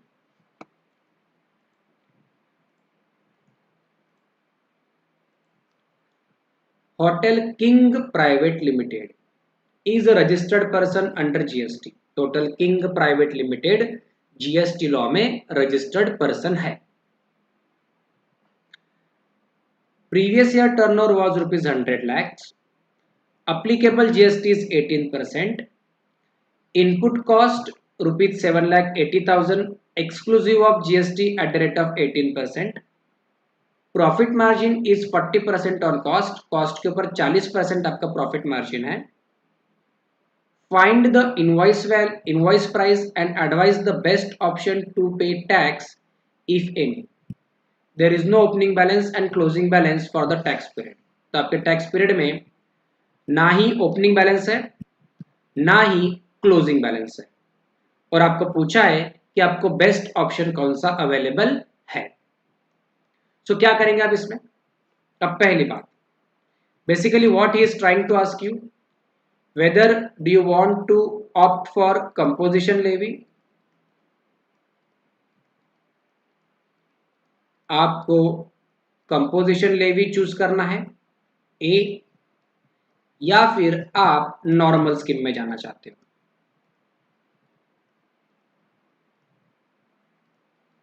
whether do you want to go in a composition scheme, या फिर क्या आप नॉर्मल स्कीम में जाना चाहते हो, ये आपको एक छोटा सा क्वेश्चन है, ठीक है।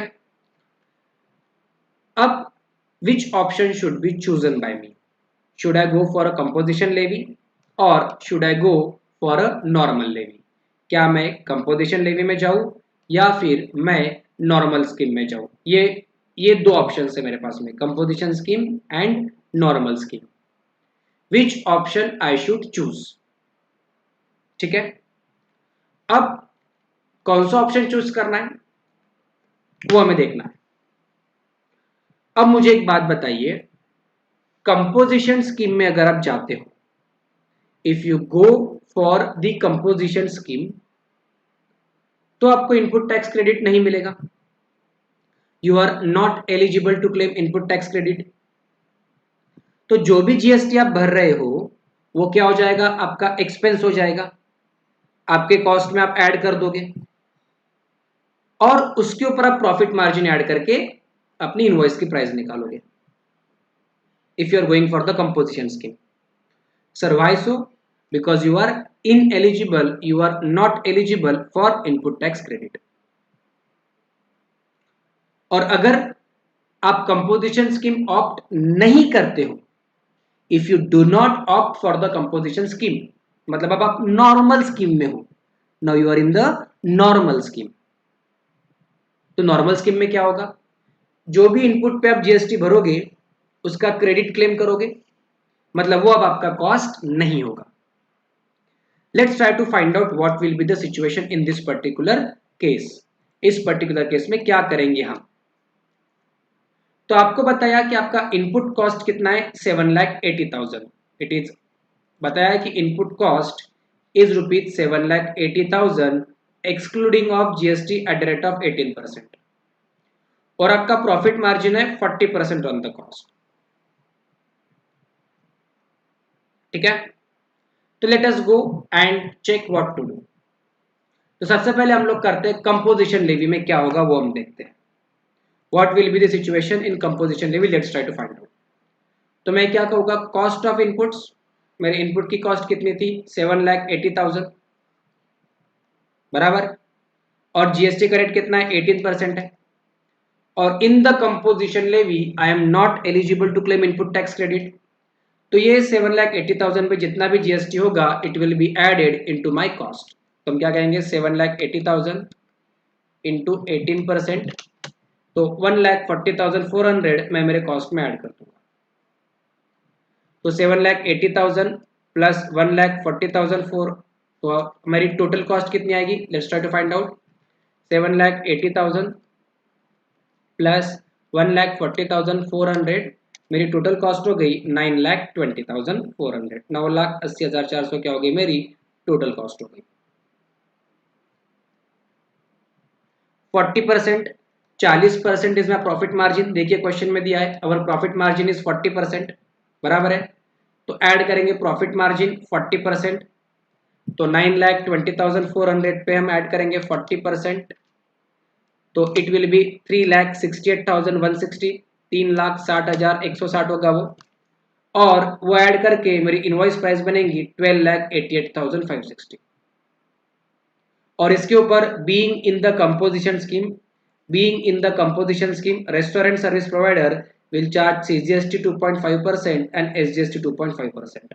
हमने पढ़ा है कि कंपोजिशन स्कीम में जो टैक्स का रेट है सप्लायर ऑफ फूड के लिए कितना है 5%, मतलब CGST 2.5%, SGST भी 2.5%, बराबर।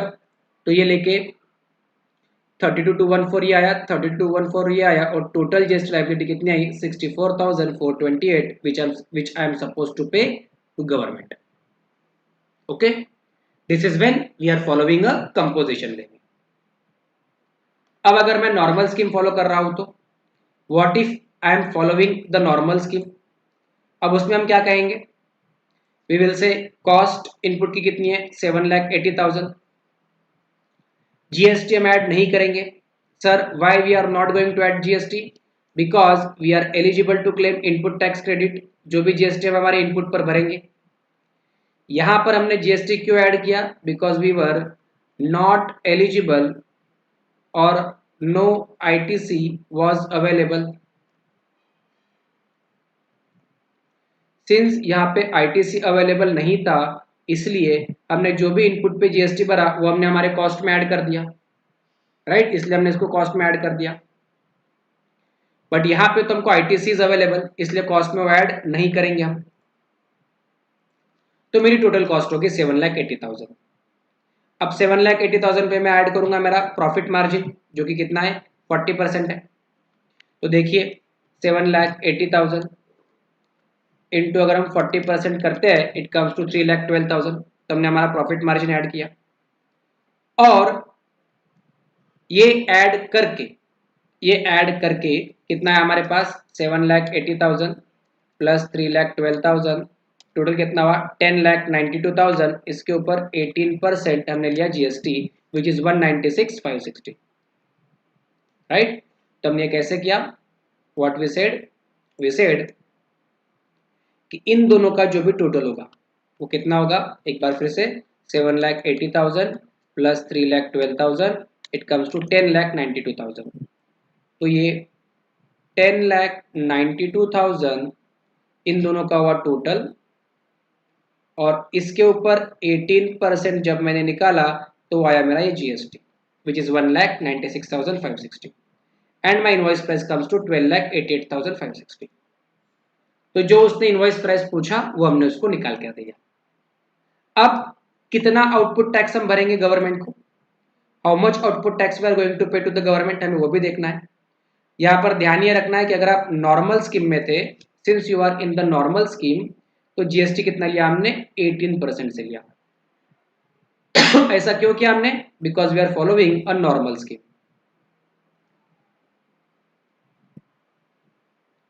और नॉर्मल स्कीम में जीएसटी का रेट कितना है 18%। और अगर हम कंपोजिशन स्कीम फॉलो कर रहे हैं तो ये जो 2.5% है ये रेट हमने क्यों लिया, because this rate is given under the composition scheme.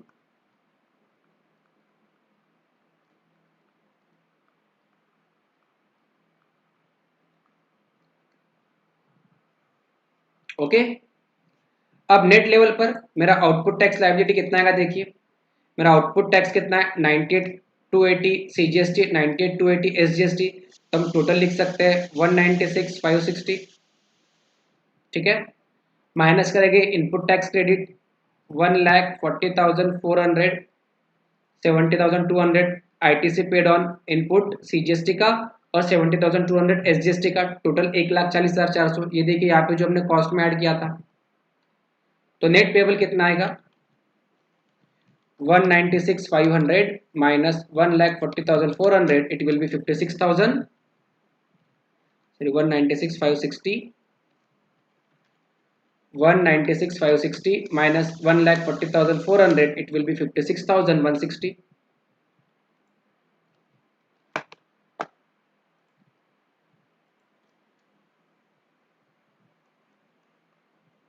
This is my net GST payable, जो यहाँ पर भी दिया है।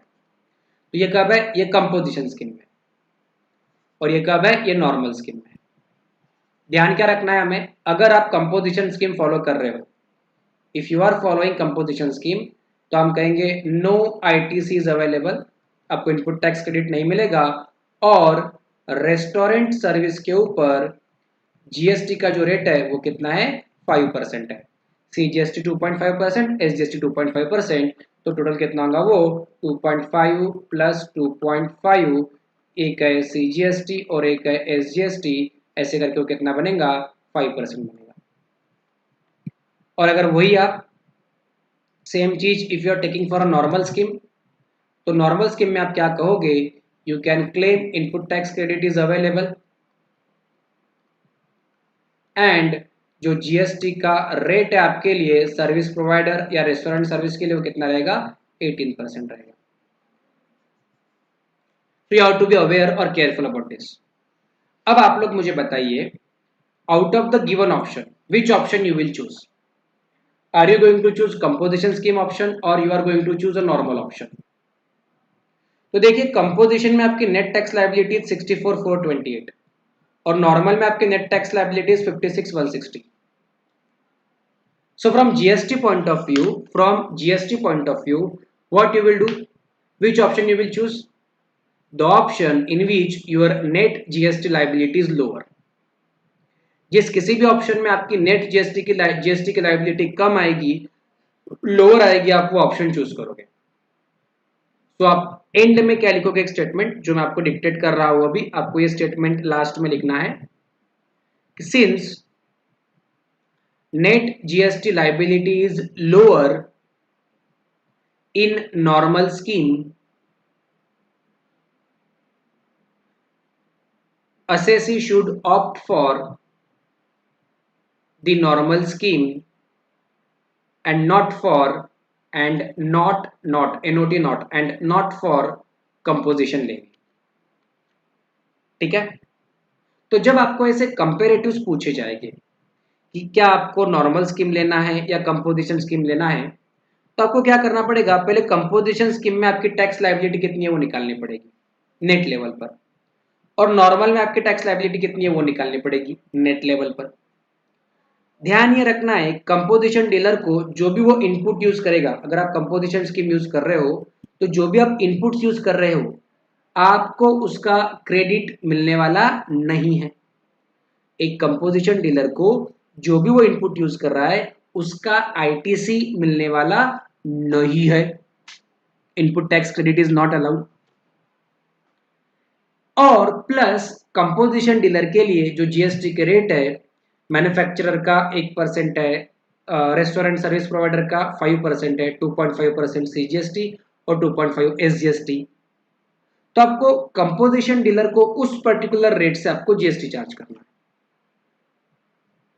ओके, नॉर्मल को अगर आप नॉर्मल स्कीम में जाते हो तो आपको इनपुट टैक्स क्रेडिट भी मिलेगा और जीएसटी आप चार्ज करोगे जो भी एप्लीकेबल रेट है उससे, और फिर इनका कंपैरिजन करोगे, जहां पर आपके नेट लायबिलिटी कम आ रही है, लो आ रही है, आप उस ऑप्शन को चूज करोगे।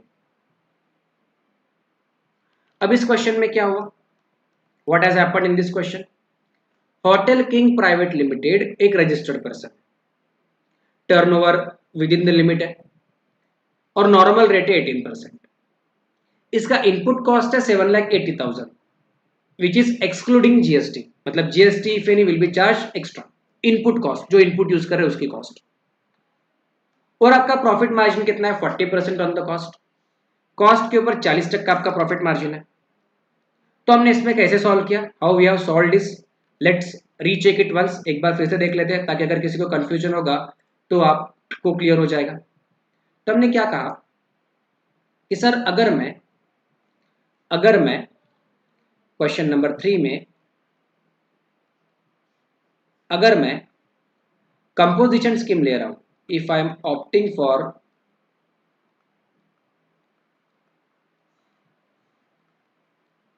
कंपोजिशन लेवी, अगर मैं कंपोजिशन लेवी ऑप्ट कर रहा हूं तो मैं क्या कहूंगा? Input cost 7,80,000, so I will take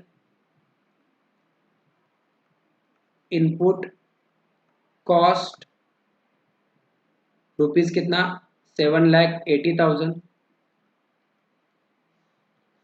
add करेंगे हम इसमें, प्लस हम इसमें करेंगे जीएसटी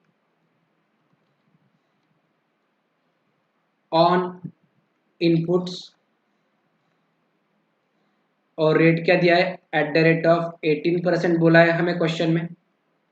तो इनपुट्स पे आपका जीएसटी @18% कितना आएगा, हम कहेंगे रुपीज 7,80,000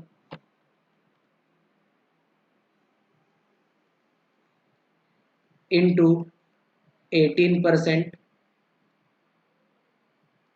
तो 7,80,000 पे 18% कितना आ रहा है 7,80,000 into 18%, it comes to 1,40,400, 1,40,400।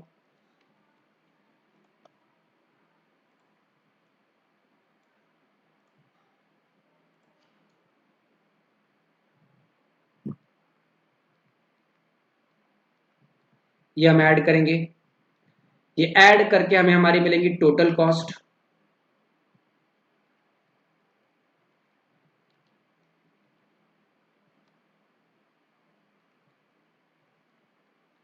So we will get our total cost rupees कितना आएगा वो देखिए, how much will be our total cost, we will say 7,80,000 plus 1,40,400, it will be 9,20,400।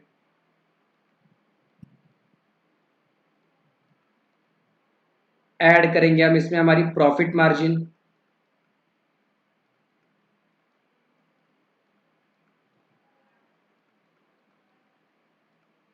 जो कि कितना है क्वेश्चन में दिया गया है, प्रॉफिट मार्जिन इज 40%, 40 तक का इज योर प्रॉफिट मार्जिन। देखिए क्वेश्चन में दिया है that your profit margin is 40%, right.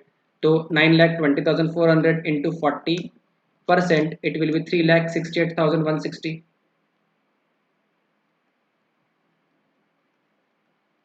ठीक है, और यहाँ पर ये ऐड करने के बाद आपको मिलेगी प्राइस या इनवॉइस वैल्यू।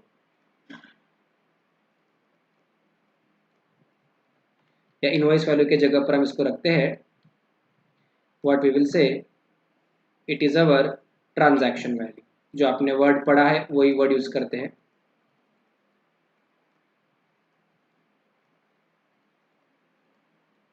कितना आएगा देखिए 9,20,400 प्लस 368,160।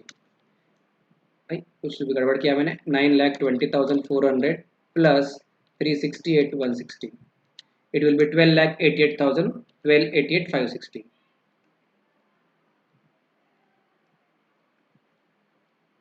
ठीक है, और इसके ऊपर हम लोग लेंगे जीएसटी। इस पे हम लोग क्या लेने वाले हैं, जीएसटी।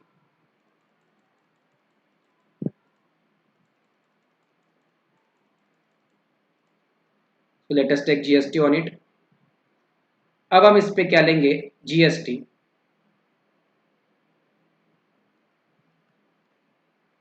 @of 5%।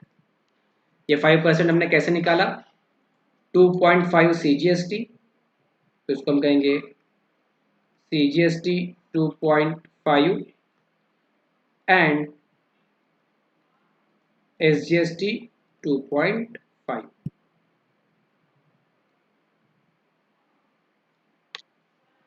ठीक है, कितना आ रहा है देखिए, सो व्हाट वी विल से 12,88,560 इंटू 5%, इट विल बी 64,428।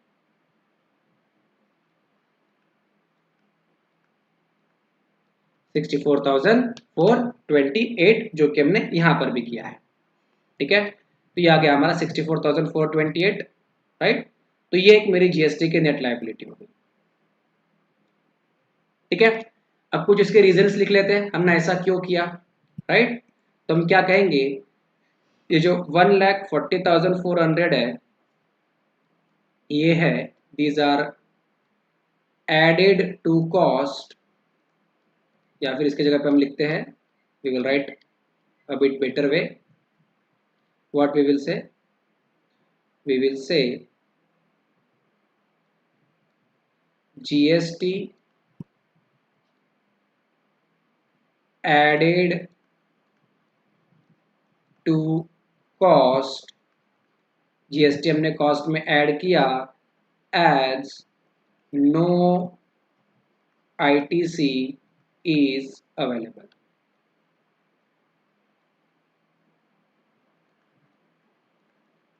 तो हमने इसको ऐड क्यों किया? बिकॉज हमें input tax credit is not, no ITC is available under, ये भी लिख देते हैं हम, अंडर कंपोजिशन लेवी और कंपोजिशन स्कीम, कि भाई साहब आपको कंपोजिशन लेवी और कंपोजिशन स्कीम में आईटीसी अवेलेबल नहीं है, इसके लिए हमने जीएसटी आपके कॉस्ट में ऐड कर दिया।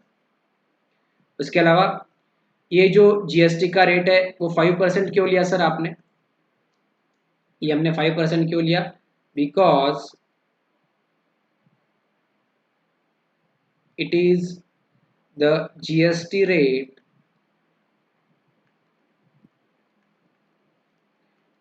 इन कंपोजिशन लेवी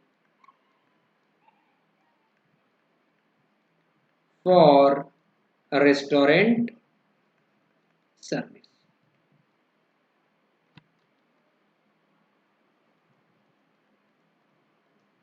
ये भी हमने यहाँ पे लिख दिया। एग्जाम में अगर ये डिटेल्स लिख कर आओ तो भी चलेगा, अच्छा है लिखा तो एग्जामिनर को भी पता चलेगा आपको पता है। तो कंपोजिशन लेवी में आपकी नेट जीएसटी की liability 64,428। What will happen if you follow the normal scheme? If you follow normal scheme तो क्या होगा? Let us now find out. अगर मैं नॉर्मल स्कीम फॉलो करता हूं,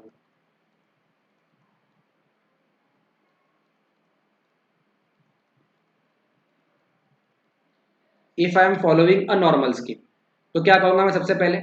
I will say my input cost,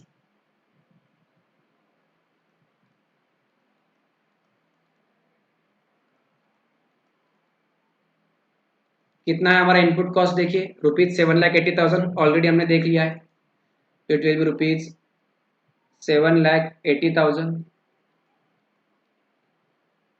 GST add नहीं होगा, क्यों नहीं होगा? क्योंकि कंपोजिशन डीलर को तो इनपुट टैक्स क्रेडिट नहीं मिलता, लेकिन नॉर्मल स्कीम में इनपुट टैक्स क्रेडिट अवेलेबल है, इसलिए GST will not be added. तो यहाँ पर आएंगे मेरी टोटल कॉस्ट,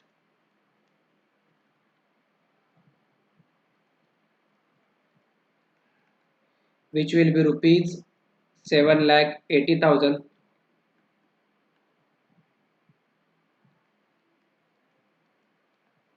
बराबर है। ऐड करेंगे इसमें प्रॉफिट, प्रॉफिट मार्जिन कितनी है हमारी? 40%। बराबर है, विच विल बी 7,80,000 का 40%। ठीक है, तो कितना आएगा देखिए, 7,80,000 इंटू 40%, इट इज 3,12,000।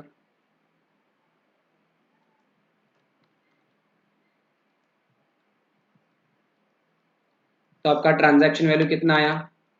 7,80,000 प्लस 3,12,000, 10,90,000। ठीक है, और हम इस पे क्या कहेंगे? GST at the rate of 18%, क्योंकि आप नॉर्मल स्कीम में हो, तो 10,92,000 into 18%, it will B 196,560।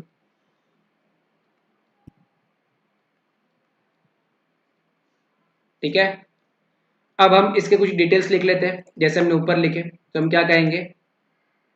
What we will से, इसके बारे में हम लिखेंगे कि since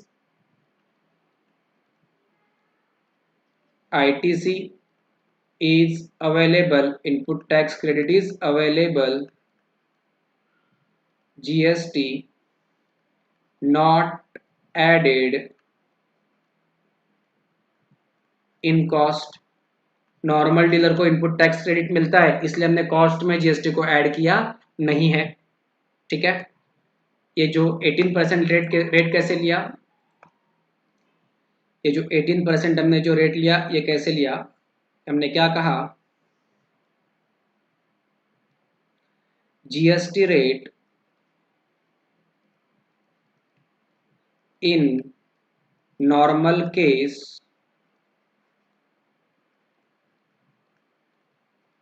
is 18%।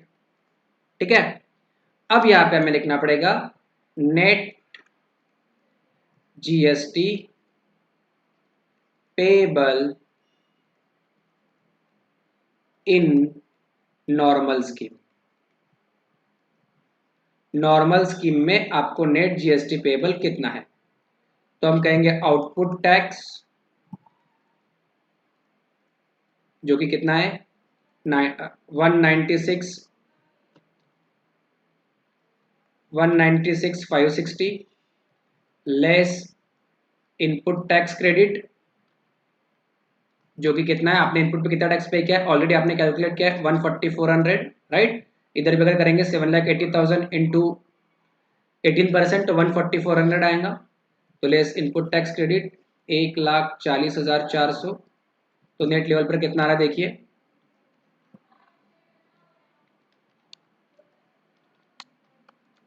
It will B 56,160। ठीक है, तो नॉर्मल स्कीम में GST payable is 56,160, composition scheme में GST payable is 64,428, right. So हम क्या कहेंगे लास्ट में कि since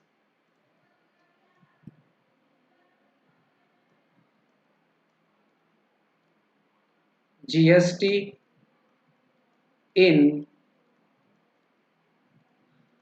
normal scheme is less, normal scheme या नॉर्मल लेवी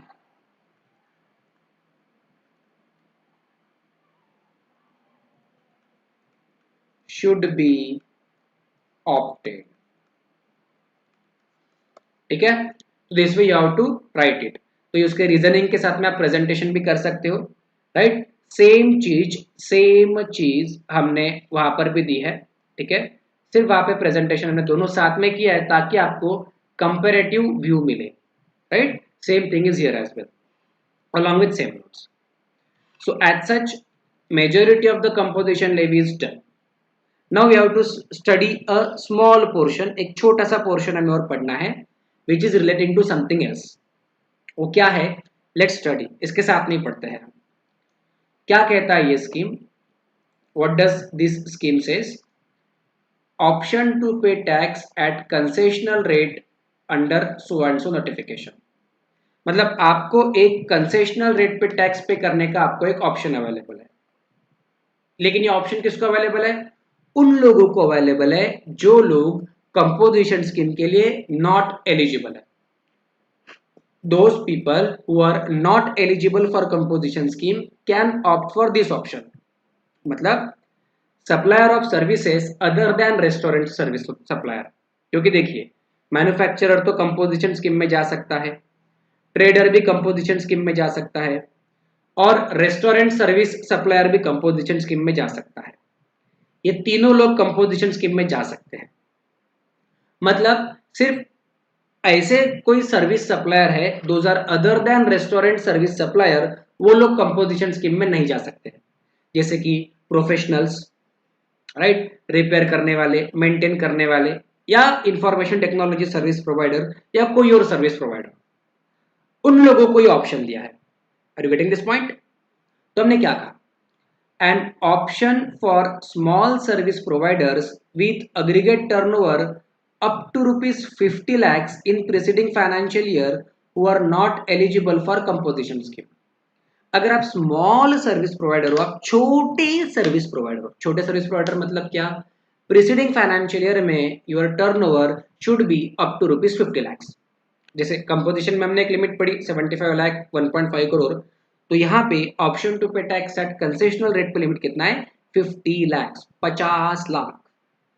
ओके, सो अगर आप सप्लायर ऑफ सर्विस हो या आप सर्विस प्रोवाइडर हो other than restaurant service, you are a service provider other than restaurant service provider, and your aggregate turnover in preceding financial year and your aggregate turnover in preceding financial year is up to rupees 50 lakhs, is up to rupees 50 lakhs, then in the current financial year you can choose to pay tax at the rate of 6%, which is 3% CGST, 3% SGST, total will be 6% on first supplies of your goods up to an aggregate turnover of rupees 50 lakhs. मतलब क्या है sir, मतलब क्या है इसका, ये क्या है? Let us try to understand. अब मान लेते हैं आप एक सर्विस प्रोवाइडर हो,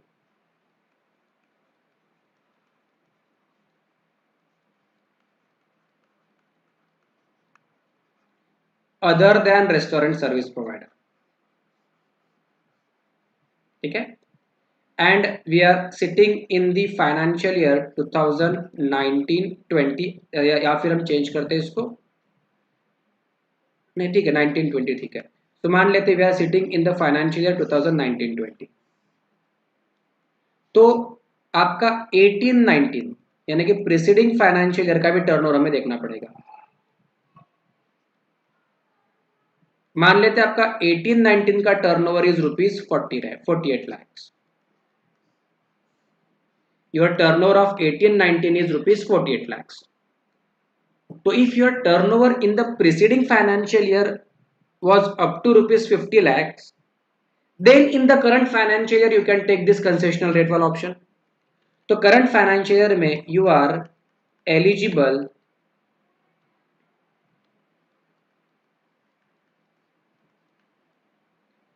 for concessional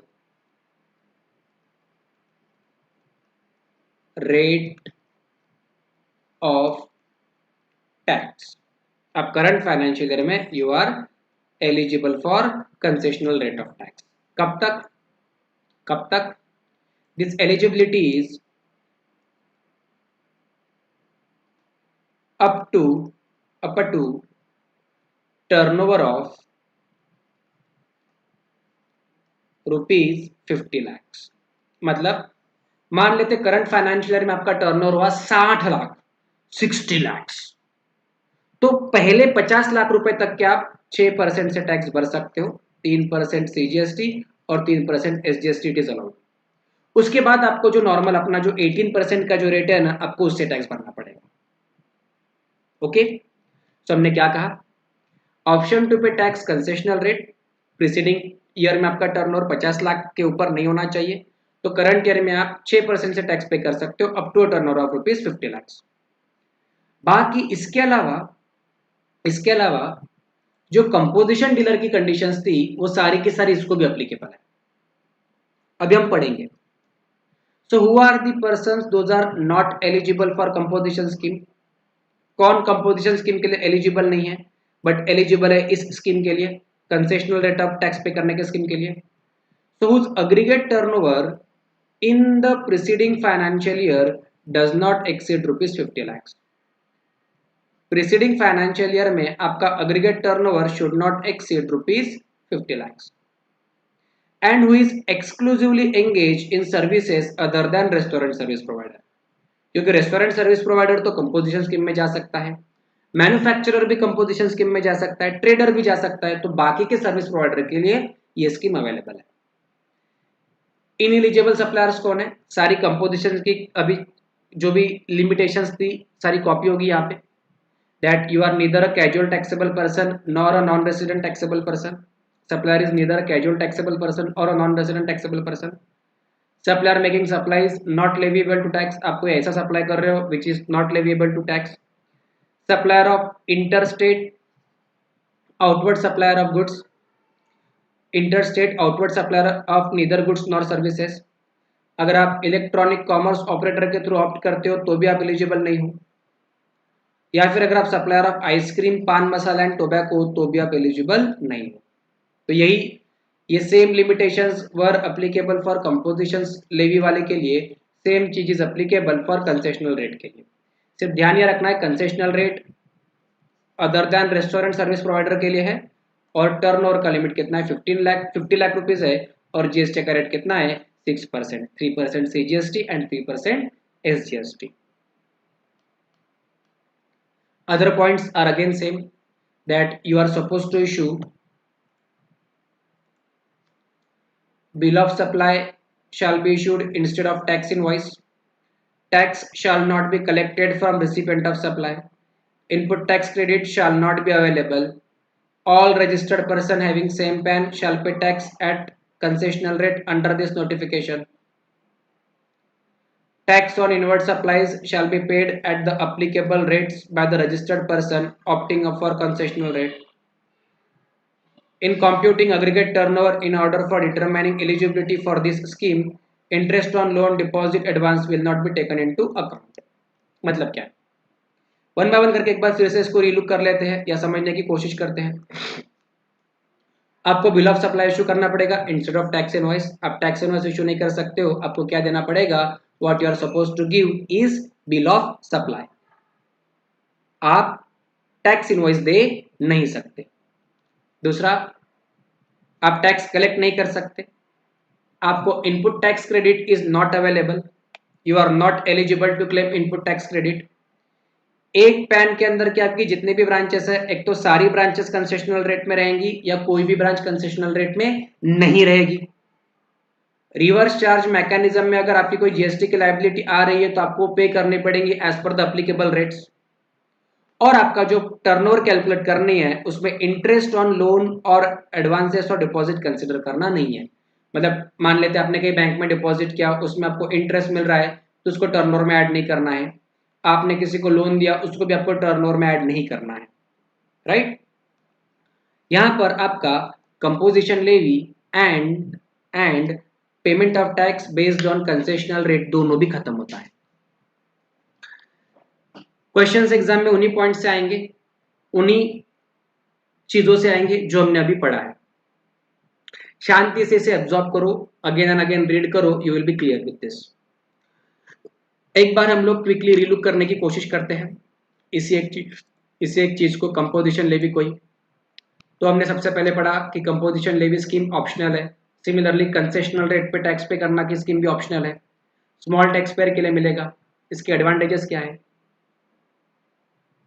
low rate of tax है, सिंपल प्रोसीजर्स है, सिंपल कैलकुलेशंस है, वेरी सिंपल एनुअल रिटर्न है।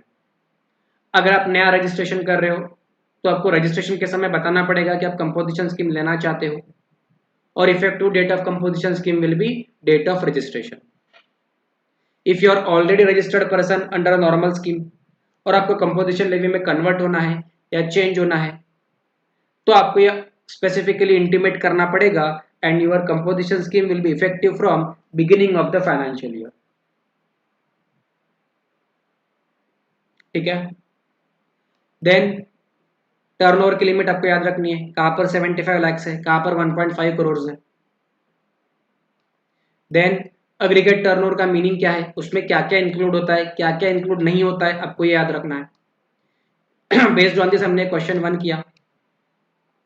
फिर रेट ऑफ टैक्स भी ध्यान रखना है। मैन्युफैक्चरर को कौन सा रेट है? 1% है सर, 0.5 वो और 0.5 वो। रेस्टोरेंट सर्विस प्रोवाइडर को कितना है सर? 5% है सर, 2.5 वो 2.5 वो। अदर के लिए 1% है सर, 0.5 वो 0.5 वो क्या है सर? CGST and SGST. फिर कंडीशंस आपको याद रखनी है कि कैजुअल टैक्सेबल पर्सन या एनआरटीपी कंपोजिशन स्कीम में जा नहीं सकता। कंपोजिशन डीलर को जो भी इनवर्ट सप्लाई वो ले रहा है, अगर वो आरसीएम में टैक्सेबल है तो आरसीएम का जो रेट है उससे उसको टैक्स भरना है। अगर आप नोटिफाइड गुड्स के मैन्युफैक्चरर हो, मतलब वो पान मसाला टोबैको एक्सेट्रा वाला, तो आप कंपोजिशन स्कीम ले नहीं सकते और आपको टैक्स इनवॉइस की जगह पर बिल ऑफ सप्लाई इशू करना पड़ेगा। एंड आपको अपने बिजनेस के प्रोमिनेंट प्लेस पे इंडिकेट करना पड़ेगा, मेंशन करना पड़ेगा that you are a composition taxable person. फिर उसके ऊपर हमने क्वेश्चन नंबर 2 किया, इसका आंसर भी देखा। फिर who are not eligible to composition scheme, तो sir supplier of service is not eligible for composition scheme other than restaurant service provider.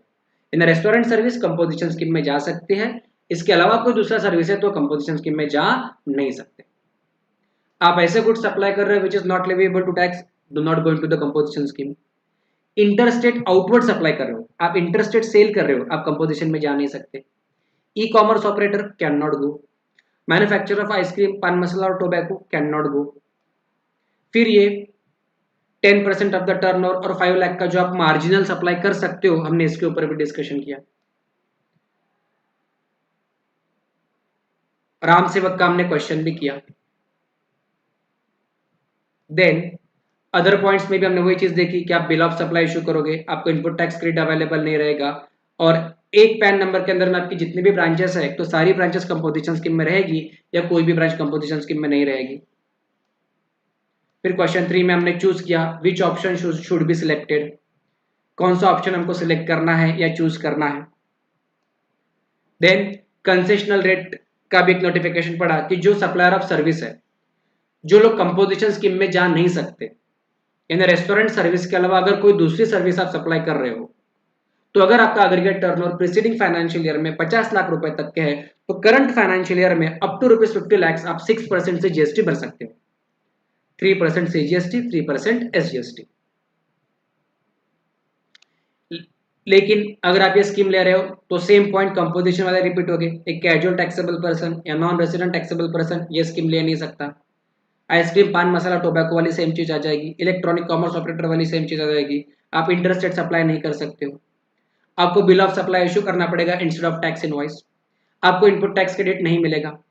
एक परमानेंट अकाउंट नंबर के अंदर के सारी ब्रांचेस एक तो कंसेशनल स्कीम में जाएगी या कोई भी कंसेशनल स्कीम में नहीं जाएगा। और even though you are in the concessional scheme, reverse charge mechanism में आपकी जो भी जीएसटी की लायबिलिटी आपको पूरी की पूरी डिस्चार्ज करनी पड़ेगी। ठीक है, सो इतना आपको याद रखना है। Based on this you can definitely solve at least one question if it is asked on the composition scheme. आपको ये बता दूं कि जो टर्नओवर की लिमिट्स है उसमें बहुत फ्लक्चुएशंस हुए हैं, मतलब कई सारे अमेंडमेंट्स हुए, कई सारी चीजें चेंज हुई है। तो हो सकता है मॉड्यूल में टर्नओवर की लिमिट कुछ और है, या हो सकता है अभी जो चेंज हुआ है आप वो टर्नओवर की लिमिट देखने जाओ। तो ऐसी चीजों के लिए चिंता नहीं करना, फिलहाल आप वो टर्नओवर की लिमिट फॉलो करो जो हम पढ़ रहे हैं। जो भी अमेंडमेंट होगी लिमिट, जो भी लिमिट चेंज होगी वो हम फ्यूचर में जब अमेंडमेंट्स को जब ट्रैक करेंगे उसमें हम देख लेंगे कि सेम लिमिट एप्लीकेबल है जो हम अभी पढ़ रहे हैं वो, या नई वाली या कोई रिवाइज्ड लिमिट एप्लीकेबल है। So for that purpose we will study the amendment lectures. So on this note I end this video here. कुछ और वीडियोस में हम थ्योरी पढ़ेंगे अलग अलग चैप्टर्स की, बट फिलहाल इतना पढ़िए। मिलते हैं अगले लेक्चर में, अगले वीडियो में। Till then take care, thank you.